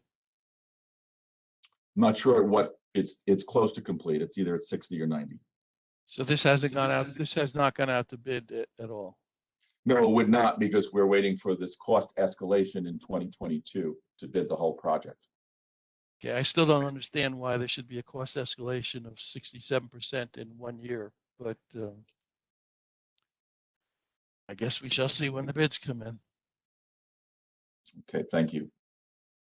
RPL01, Botanical Lakes Building Renovation and Site Work, $2.3 million. This is for the construction funding for the demolition and stabilization of miscellaneous derelict and unsafe buildings and old waterworks structures that are on the property.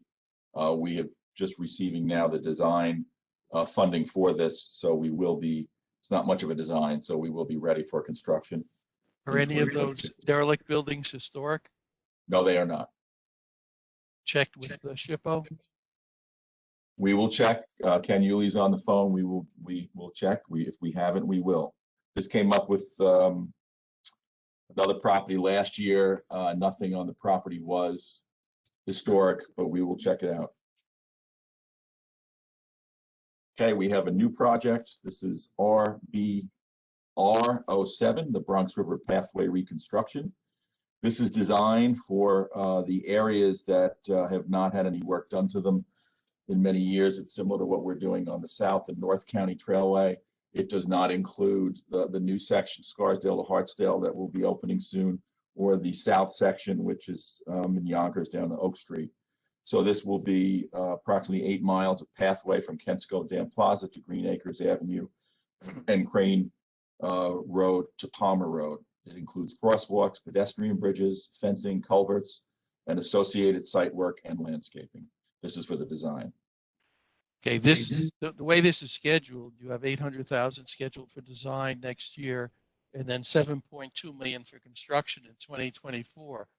Correct. And that gap between design and construction seems a little bit more logical than some of the others, which have construction the next year, which there's no way construction is really going to be able to start if design hasn't even started yet. So, I mean, I think maybe this, I don't know what made you think in this particular case, we should have a year gap between design and construction, and some of the others not.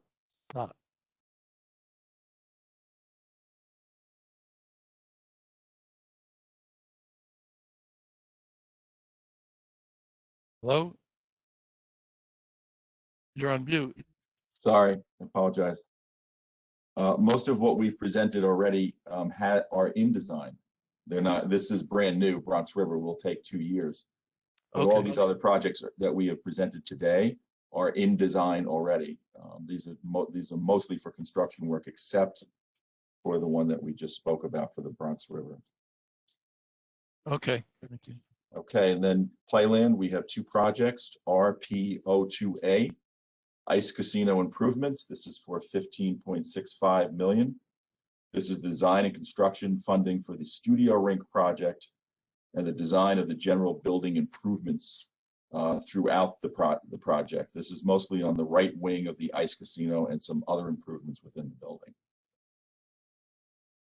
And then finally, RP028, Playland Structural Restoration, 29 million. This is our continuing rebuilding and reconstructing Playland projects.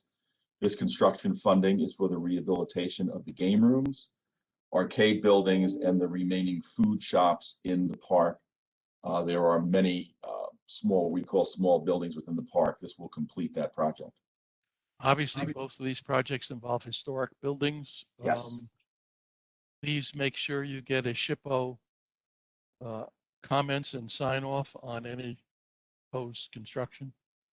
Yes, we have consistently done that everywhere. Obviously, at Playland, it's a more facility, and we continue to do that. We have our designer on board for all of these projects, and we have gotten approval for everything we've done through SHPO, and we will continue to do that with these. Thank you. Thank you.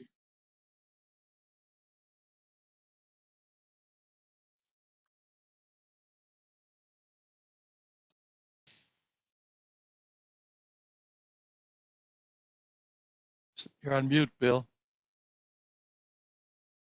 I apologize again, juggling the mute. So this is a DPWT again, but this is these are the transportation projects, page 79, and bus facility projects. If you want to go to the next slide, Michael. And I believe we have Michael Swee on the call from DPWT. Yes. Thank you, Michael. Yes, good morning, everybody. It's Michael Swee. Then, as Bill mentioned, the next 3 slides have to do with the Beeline buses and bus facility projects. The first 3 projects, T001U, 1Y, and 1Z, are replacement of buses. T001U is replacement of our 30-foot bus fleet. And you see we have 11.2 million to replace buses in next year's budget. T001Y is replacement of our coach-style buses. There are currently 27 coach-style buses, and the funding requested next year will be to replace those buses. T001Z is for replacement of our 95 40-foot hybrid buses. Those are our current hybrid buses. And the reason the amount requested next year is so low that funding is for the preparation of specifications for the buses. The big dollar figure will come in 2023 when we actually purchase the replacement buses. Are any of the 40-foot buses hybrid or electric? Currently, we have a pending order, capital project T001X, for 106 new hybrid buses, which are replacing diesel buses. And we currently have T001Z. Those are 95 current hybrid buses. But it says in 1U, it says there'll be 17 electric and or hybrid buses to replace 17. But Correct. Yes. On yes. 1Y, it doesn't mention that the 27 40-foot buses will be hybrid or electric. At this time, yeah, a portion of the T001U 30-foot buses, a portion of those buses that we are replacing will be electric, and a portion will be hybrid.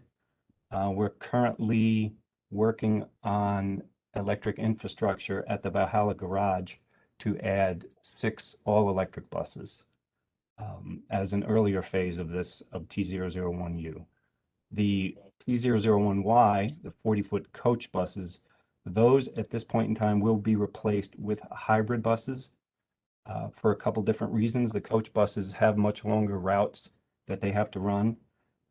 And also the big hurdle, which we'll get into in the last slide, is getting the infrastructure in place in the garages before we purchase electric buses. That is the big part of getting electric buses, is to make sure that we have some place to charge them before we order them. And the replacement schedule of these current buses is what it is. We really can't delay them for several years until we get all the infrastructure in place. So what we will be doing over the next few years is buying some electric and some hybrids, depending on the capacity of the charging infrastructure at the two garages. Is a hybrid bus similar to a hybrid car where it self-generates? Yes, correct. It has a diesel engine and then, a battery, which basically they alternate between the two, depending on how the bus is operating. Okay, thank you. So, Michael, what you're saying is, I'm sorry, this is Rob Aaron. What you're saying is that we can't, based upon the life of the existing buses, we can't wait a couple, like 2 or 3 years to delay these orders to wait to see if the electric charging infrastructure works out, or design a new infrastructure system whereby we have sort of satellite places along the route for the buses to recharge. Yes, that is correct. But we are currently in the early stages of doing an analysis through through NYPA, New York Power Authority, of what it will take to get to replace more buses with all electric buses. As I mentioned earlier, we're currently adding 6 all electric buses. These will be the first all electric buses in the fleet. We are well underway with that project. We're actually expecting the first electric bus next month, sometime in July. And the way we approached that project was we assessed how many buses we could get in there at this point, because of basically the infrastructure can only accommodate so many buses under the current conditions. So we're going to be adding 6 electric buses up there, and that will essentially max out the electrical infrastructure at the Valhalla garage. So any additional buses that we put in there will require what we anticipate to be a relatively significant amount of improvements, to not only within the garage, but also the electrical infrastructure leading to the garage. So, have we already funded a sort of a study for this? Yes, that's I had mentioned earlier. There was a study that NYPA, New York Power Authority, is also working with us, and I know Naomi Klein, who I believe is still on the phone, is working hand in hand with them on that study. Basically, what it will do is analyze, the capacity of the existing garages, a lot of the route profiles of the buses, because there are certain routes which would be more akin to having electric buses, because an electric bus only has a certain number of miles that it can go before it can be recharged. They'll be looking at satellite recharging facilities. So yes, that's all being looked at, but again, it will take some time. Okay, I wish we still had those wires, those trolley wires. Yes. Yeah, Okay. I can just add, we were, Westchester was one of the 5 transit systems designated by the governor to be all electric by 2035. So the New York State is paying for the study that Michael mentioned, but it's being managed through the Power Authority. And we're included in this preparation of a whole electric vehicle master plan to really make sure that we have the charging infrastructure available, and to lay out a plan for us to have that. And it's just really critical that the garages are made ready, but also looking at the whole issue of en route charging infrastructure. Okay, let's move along. Okay, the last project on the first slide is T0046. That's farebox equipment. Many of you may know that the MTA is moving to the Omni system, which is a contactless fare collection system. We are part of the MetroCard system along with the MTA, so we will eventually be replacing all the fare boxes on all of our buses. At this point, it's tentatively scheduled for 2023, but we're asking for the funds next year because we have to obviously buy the equipment well before the system goes into play. What do people do who don't have smartphones? You still will be able to buy a card, you know, almost like a credit card that you can carry with you. So there's many options that will be available through the Omni system to make it as readily accessible to as many people as possible. Okay, go on. Okay, next slide, T00447. That's replacement of the HVA system at the Serato maintenance facility. The funding requested next year is for design, the 250,000. The next two projects are general capital projects. One, T0068 for the Yonkers facility, and the second one, T0069 for the Valhalla facility. In T0068, we are scheduled to replace several different sub-projects for $3 million. Excuse me. That includes a replacement of a smaller HVA system in the garage, replacement of a backflow prevention for the main water pipe that enters the building, and also replacing the fuel dispensing equipment. That is the $3 million that's requested in 2022. T0069, Serato infrastructure, that $250,000 is for a new fuel dispensing system. T009G, paratransit vehicles, $1.75 million. We have approximately 100 paratransit vehicles, which have about a 4 to 5 year life. So essentially we'll be replacing 15 to 20 vehicles per year. And the 1.750 is for those vehicles. Next slide, T0070, Serato Bus Garage site improvements. The funding requested is for cost escalation. The project itself is for new pavement and drainage for the entire facility, as well as upgrade of the detention ponds that are located in front of the garage. T0073 electric bus charging infrastructure. As I had mentioned before, this will fund whatever comes of those studies that we are currently doing. So as Naomi mentioned, you know, once that study is finished, hopefully, you know, by the end of this year, early next year, we will then have the funding in place to carry out the findings of that study. And that concludes transportation. Great. Thank you very much, Michael. Next up is one project for the airport, and I believe Jim Antonacci's on the call. Yes, I am. Great. Thank you very much, Jim. Morning, everyone.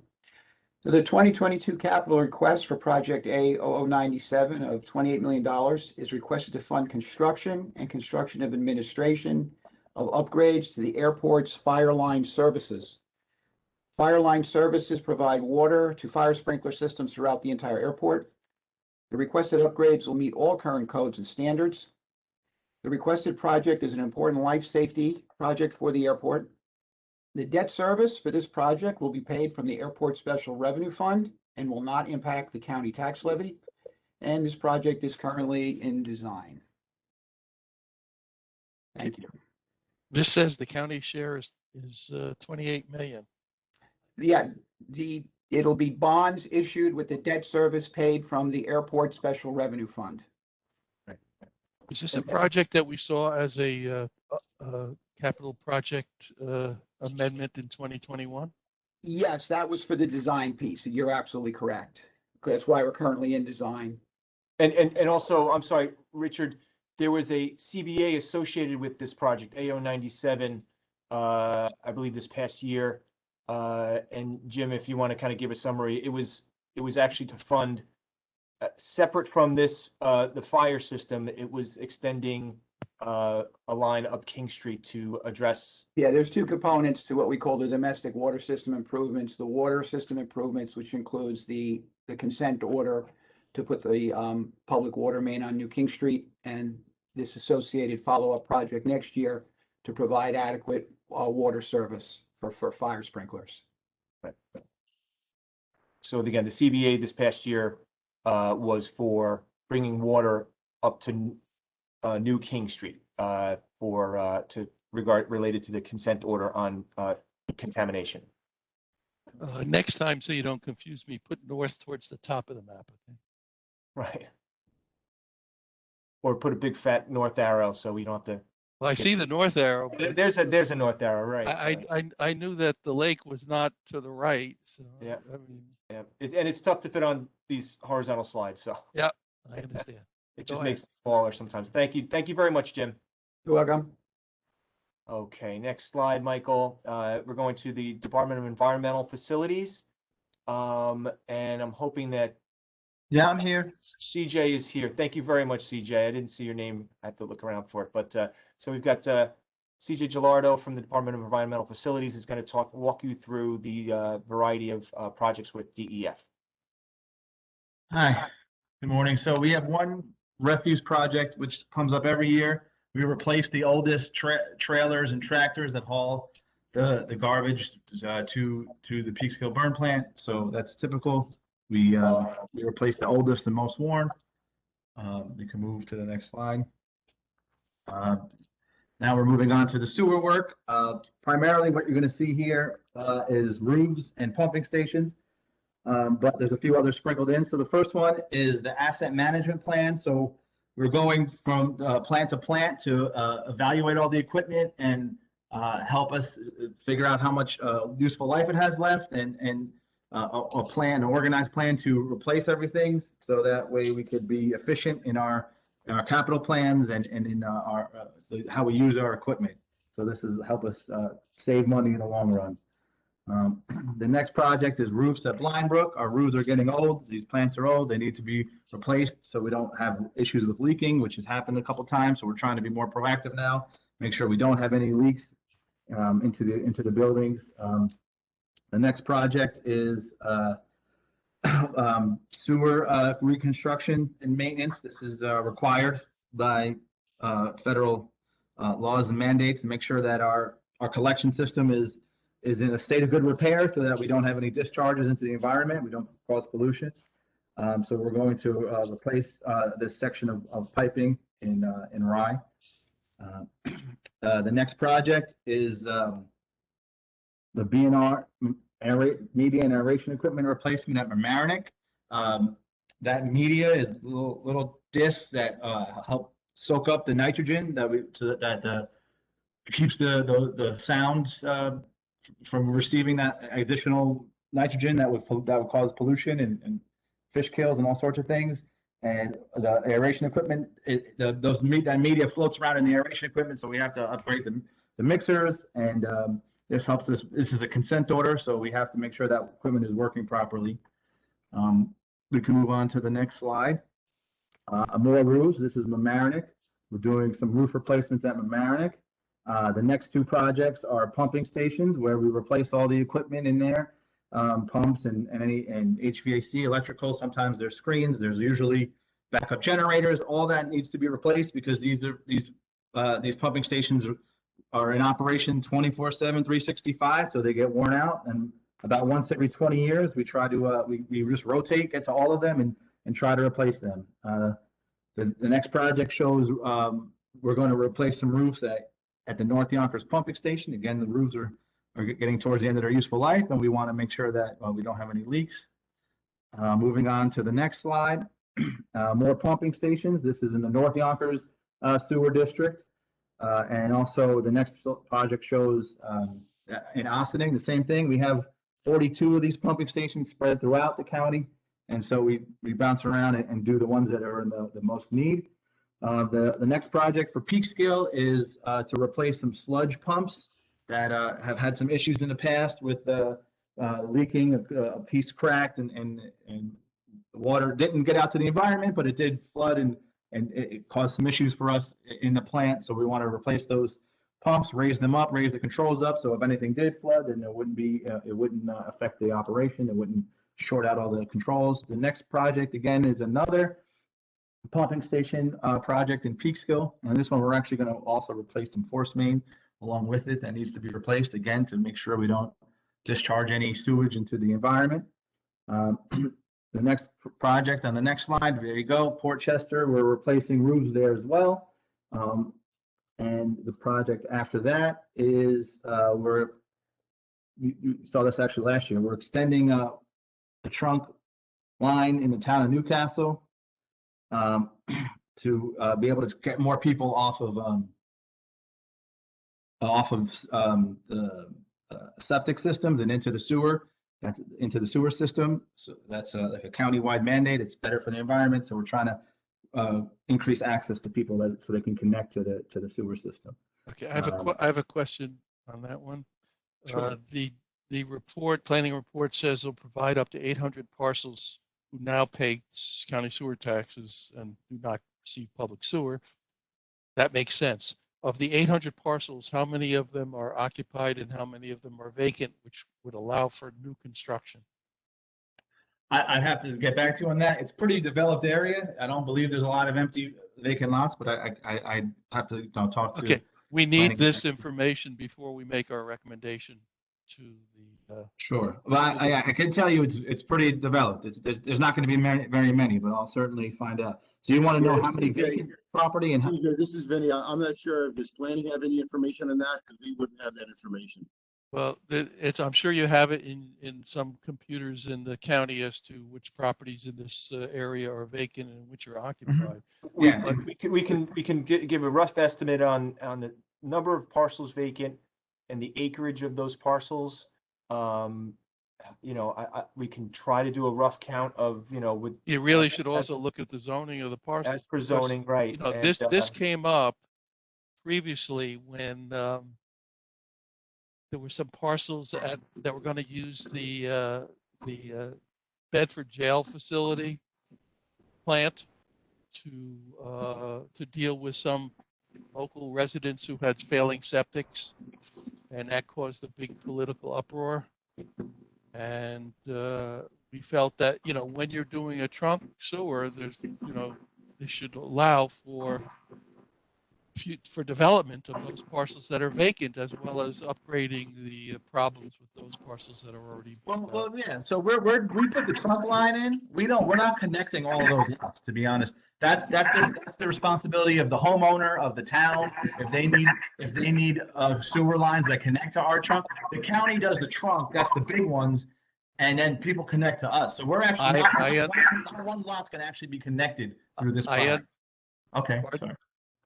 Yeah, and I just want to mention that there are some lots that you pay water and sewer on that have things like garages and other non-water and sewer connections. Oh, okay, thank you. Again, I think this is important.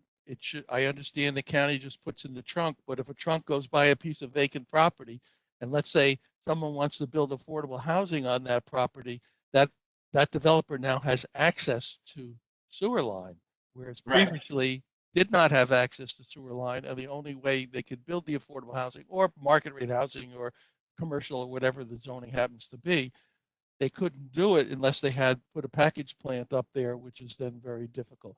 Okay, are these parcels? Yeah. So we're are putting these in parcels? Are these parcels in the watershed? It is close to. I'd have to look at that too. It is close to the reservoir. Again, but I don't know if it's in the watershed or not. Well, again, before we make our recommendation, I think this is an important issue, and I think we need to have all that data. Ladies, gentlemen, it's Mike Kaplowitz. I can add a little bit of detail and color to this discussion, since was involved as a legislator and now on DEF.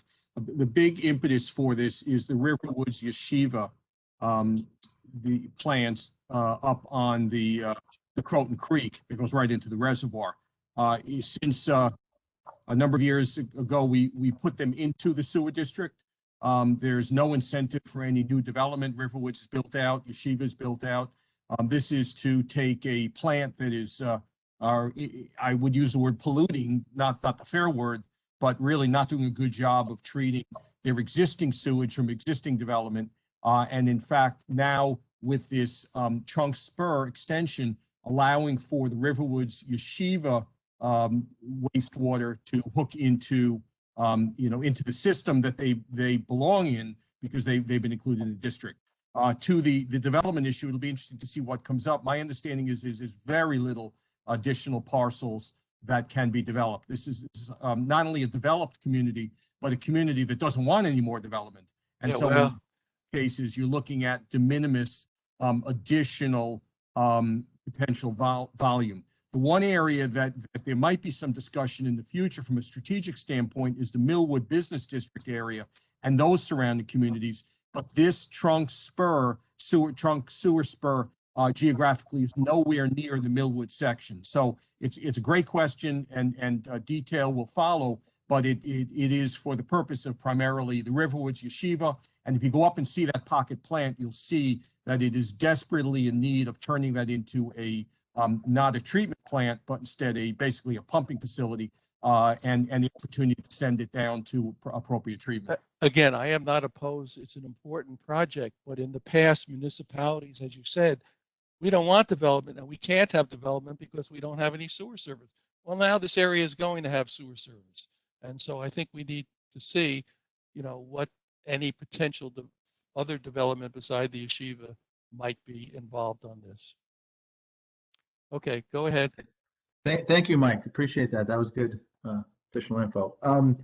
The next project is additional construction to replace the two remaining engine generators at the Yonkers Joint Treatment Plant.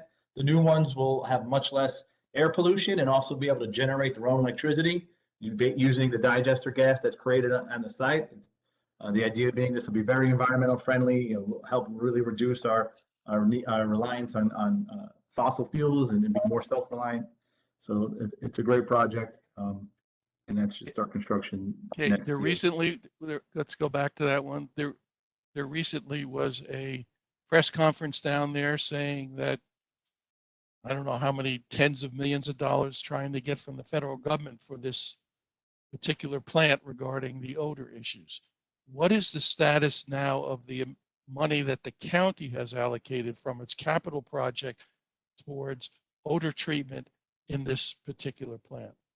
I think CJ, I think you're going to address that later on, but we have I think it's, I forget the dollar value. I think it's a $15 million job. I forget exactly. Roughly about 15. It's actually not in here because that money was already approved. So it wouldn't come up, but we basically we were very close to finishing the design, and then we received some more input from the community.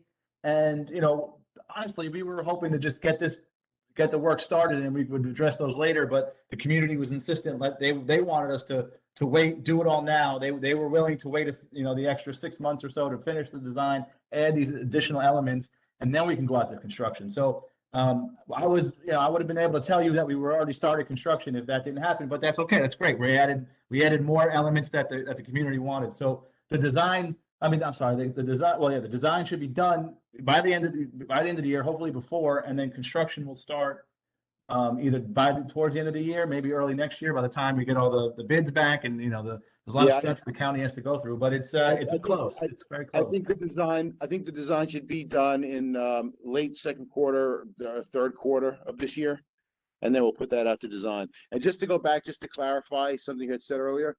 Wait, what's the mitigation going to be? You had said something about less pollution, about the engine generators. We're just so for the record, we're not putting out any kind of pollution at the Yonkers plant due to the existing engines right now. This is just going to use more of the digester gas and burn off the digester gas that they be useful to turn into electricity. I'm sorry, go ahead.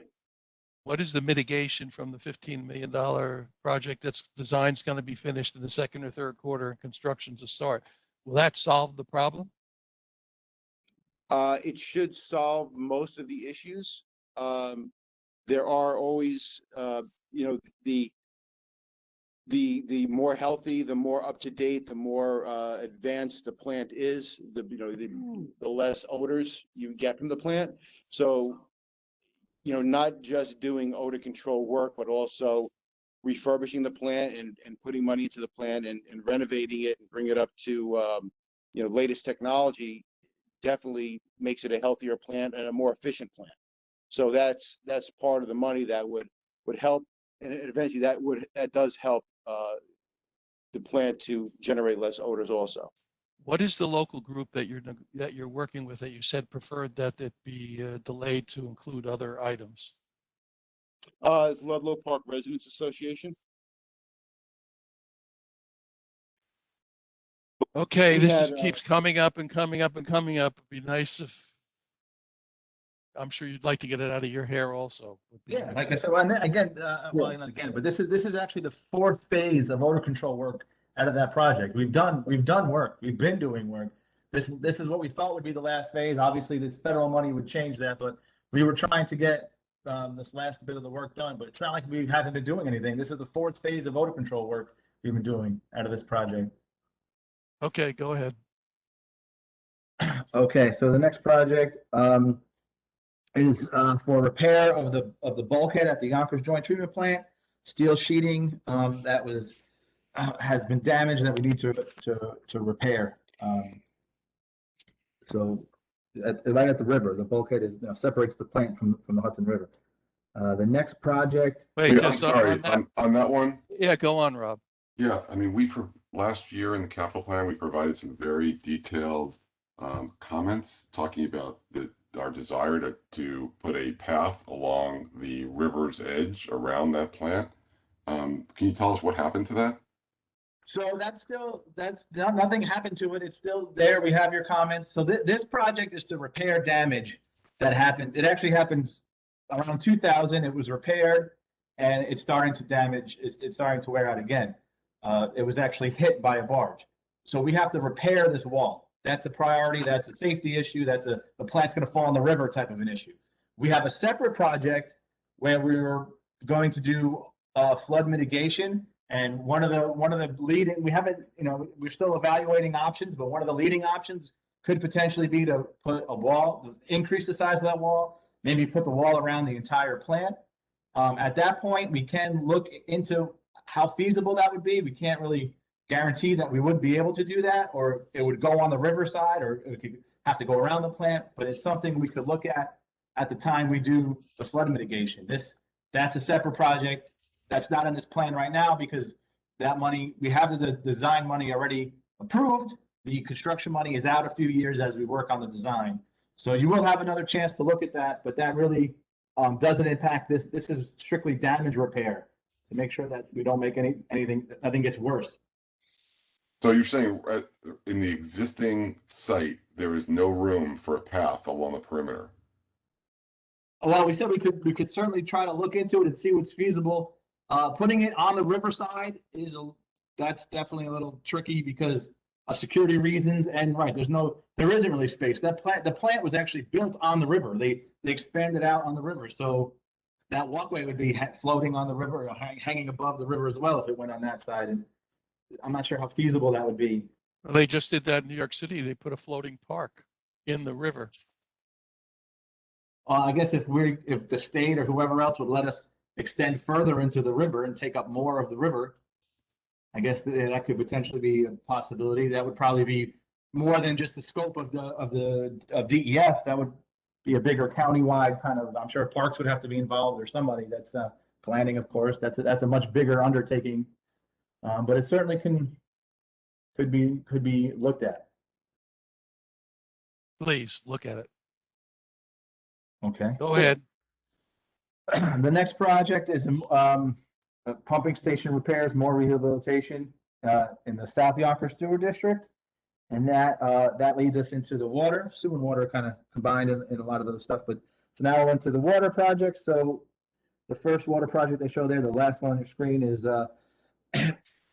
this is for a southern connection of the Kensico Bronx pipeline. So that way we can extend it down to it would actually interconnect with New York City and provide mutual redundant water supply. They could take from us, and in a case of emergency, we could take their supply. Every water supply has to have a backup supply in case, for a case of emergencies. And so we need to do this here to get the southern portion of that water district. So that would be people in Yonkers and Mount Vernon. They need a better, more reliable backup water supply. The next project, Shaft 22 in Kensico Dam. It's kind of similar to the pumping stations. These two facilities are in operation all day, every day, 24/7, 365, treating the drinking water, and they've worn out. It's time for them to be rehabbed. The equipment is getting old, so we want to make sure that it's all up to date. Everything's up to code. There's chemicals that we use to treat the water. They need to be stored properly. There needs to be a proper way to containment while you're getting the deliveries of the chemicals. All that will be taken care of in this project. And the next project, the I keep getting letters from Suez saying that the portion of my drinking water that comes from the Westchester system does not meet standards. That could be something else. We used to have to send letters out. I'm surprised we don't have to do anymore. We did work on the northern end, what we call the Central Avenue pumping station, and also the Gate of Heaven pumping station. Those now use UV disinfectant, right? UV light to disinfect. So during part of that portion, there was a time when we had to send these letters out. It was mostly because our health department was holding us to a higher standard than the state, to be honest, in terms of what they call off-spec water. But that's all been resolved. We now do meet the long-term surface water treatment rule. So the state requires less than 5% or less, or less than 5% of untreated off-spec water. That, when you're turning on and off a system, a few gallons are going to get through that don't actually get the light shined on them. But when it's dispersed throughout the whole system, it's not a threat at all to the public safety. And we were at the point we were having 0.01% go through, and the health department wanted us to have literally 0.00% water that didn't get full treatment from the lights, and that's virtually impossible. So that we had to work that issue out internally, and that's why those letters stopped. I'm not sure why Suez keeps sending you letters, to be honest with you. But yeah, the water is safe. The water meets all requirements and regulations. I could say that with full confidence. The next project is the Eastview Pumping Station. So we're creating a new pumping station that is going to tie into the water that is received by New York City DEP, their UV treated facility, to treat for the water that serves the Grasslands campus. And it's the same thing. This will work in conjunction with our existing facilities to provide redundant backup water supply. Now that the water needs to be UV treated, we had to upgrade our backups. We first had to upgrade our systems and then upgrade our backup systems to make sure they met the requirements. The next slide, the next project is again pumping stations. This one is specifically for Playland. We're gonna do this project. We just did a lot of work at Playland, so we want to make sure that the sewer system and the pumping system, the sewer pumping system is also new to serve the Playland Park. It's important. The next project is odor control and HVAC rehabilitation at the Mamaroneck plant. Want to make sure that we don't, there's a park nearby, there's neighbors nearby. We want to make sure that no odors are getting out from there. Another Mamaroneck project is the next one, where we're doing emergency power upgrades. We're going to replace the old, the aging generator and replace it with, actually, we're going to use 2 new generators to replace that one. It would be more efficient, actually. They only do certain parts of the plant. And then the next project is again at Mamaroneck. This is replacing the blowers. This kind of ties in with the media work we're doing before in the aeration. It's part of nitrogen removal, which is a consent order, which is very important to Long Island Sound. And so these blowers literally blow air into the tanks to supply air for the microbiology to breathe and live and eat all the waste and eat all the nitrogen. So we want to replace the aging blowers with new, more efficient blowers. They're going to be turbo, so they won't use as much electricity, and they'll be able to provide enough airflow to the process, to the microbiology. The next project, fire and gas detection system. We're also going to include a little bit of security upgrades in terms of cameras. So we're going to replace the fire and gas detection equipment. So it's a life safety requirement to make sure that if there's any hazardous gases that could hurt the staff, that they're detected early. The next project, we're going to replace some HVAC equipment at Peekskill that is failing, and needs to be upgraded. And the next project is at Yonkers, primary sludge gravity thickening piping replacement improvements. The piping and valves is very old. It's hard to operate. They can't operate the valves. They're stuck. The piping itself is old and corroded. We want to make sure we replace all this equipment so that it's operating properly and well, and we don't have any leaks or any issues, spills. And the next project is solids handling upgrades. So that's once the solids gets processed. So the first project is the collection and piping that gets it to where we actually process the solids, and then all that equipment needs to be evaluated and replaced. It's also reaching the end of its useful life. And we're going to also look at the digester tanks on that project, clean those out, inspect them, and see what work, if any work, needs to be done in them. And I believe that's what's the next one here? Hey, Chris. Right? Can you, on RDO 21, the haulage vehicles? Right. We had provided in last year's capital plan report on page 9 vehicle purchase recommendations. So we provided some specific links to resources. Were those looked at and used to assess which vehicles to buy? Those were passed along. I can certainly check with the people in our department who do purchase that equipment in the refuse district, the refuse group. I'll confirm with them if they were able to find anything. I believe at one point they said they looked and they didn't see a lot of that stuff was available, but the flaps and stuff, I think we can do that. So I will follow up. Okay. Let me just read you a section from Suez. About 33% of your water supply is unfiltered water purchased from the Westchester Joint Water Works. This water is in compliance with most requirements. However, it is in violation of the filtration treatment technique requirement that has been in effect since 1993. Westchester Joint Water Works has made non-filtration improvements to strengthen the disinfection process, and they are working to meet the filtration regulation. It's important to note that there have been no disease outbreaks in your drinking water. I know government is very confusing, but the Westchester Joint Water Works is a separate entity that is not part of Westchester County or the DEF. Yeah, but they're getting the water from they're getting water from the Westchester Joint Water Works. I know it's confusing, but that's a separate entity. Where are they getting the water from? From the Kensico Dam, right?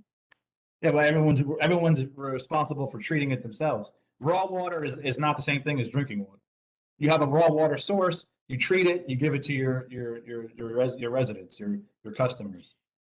But again, I know it is confusing. The Westchester Joint Water Works is a separate entity. Okay. They My next question is, you have like dozens of projects here. Are you going to be able to do them all next year? That's the plan. We had the same conversation last year. We did. That was supposed to be our big catch-up year, but you know what happened there. We weren't able to get a lot done as much as we wanted. So now we're hoping, next year, because 2020, 2021, we were supposed to be playing catch up, and now we're really hopefully getting out of this. We're really hopefully on the back end of this whole mess. So we're really hoping to be able to push. And we hear contractors are hungry, right? Things slowed down, so people want to work. So we're hoping the answer is yes. We're hoping to be able to push this stuff through.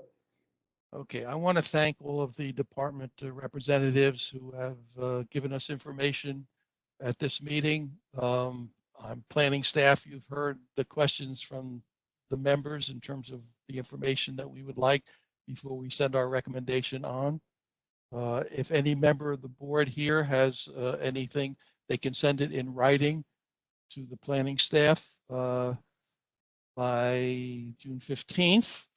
Is when they'd like to cut it off. I know July 6th is the date that they would like to adopt it, but in the past we have been able to go to August and still stay within the timeframes that are required, but it would be nice to get it done. I know this one went over the 2-hour timeframe we had set, but I think there were some good questions that came up. Bill, if you could send those comments, your responses to me, if you could send those out to the planning board members in writing, and I would send it on to the the budget department at least, and any other departments that you think that are involved in the process, that it would be useful. I think that was very important information. Will do. Does anyone else on the board who is still awake have any comments or questions or suggestions? If not, I'll entertain a motion to adjourn. So moved. Thank you. I'll entertain a second. Second. I heard everyone vote in favor. Stay safe, everybody. Thank you, Richard. Bye-bye. Thank you, everybody. Thank you. Bye. Thanks all. Thanks.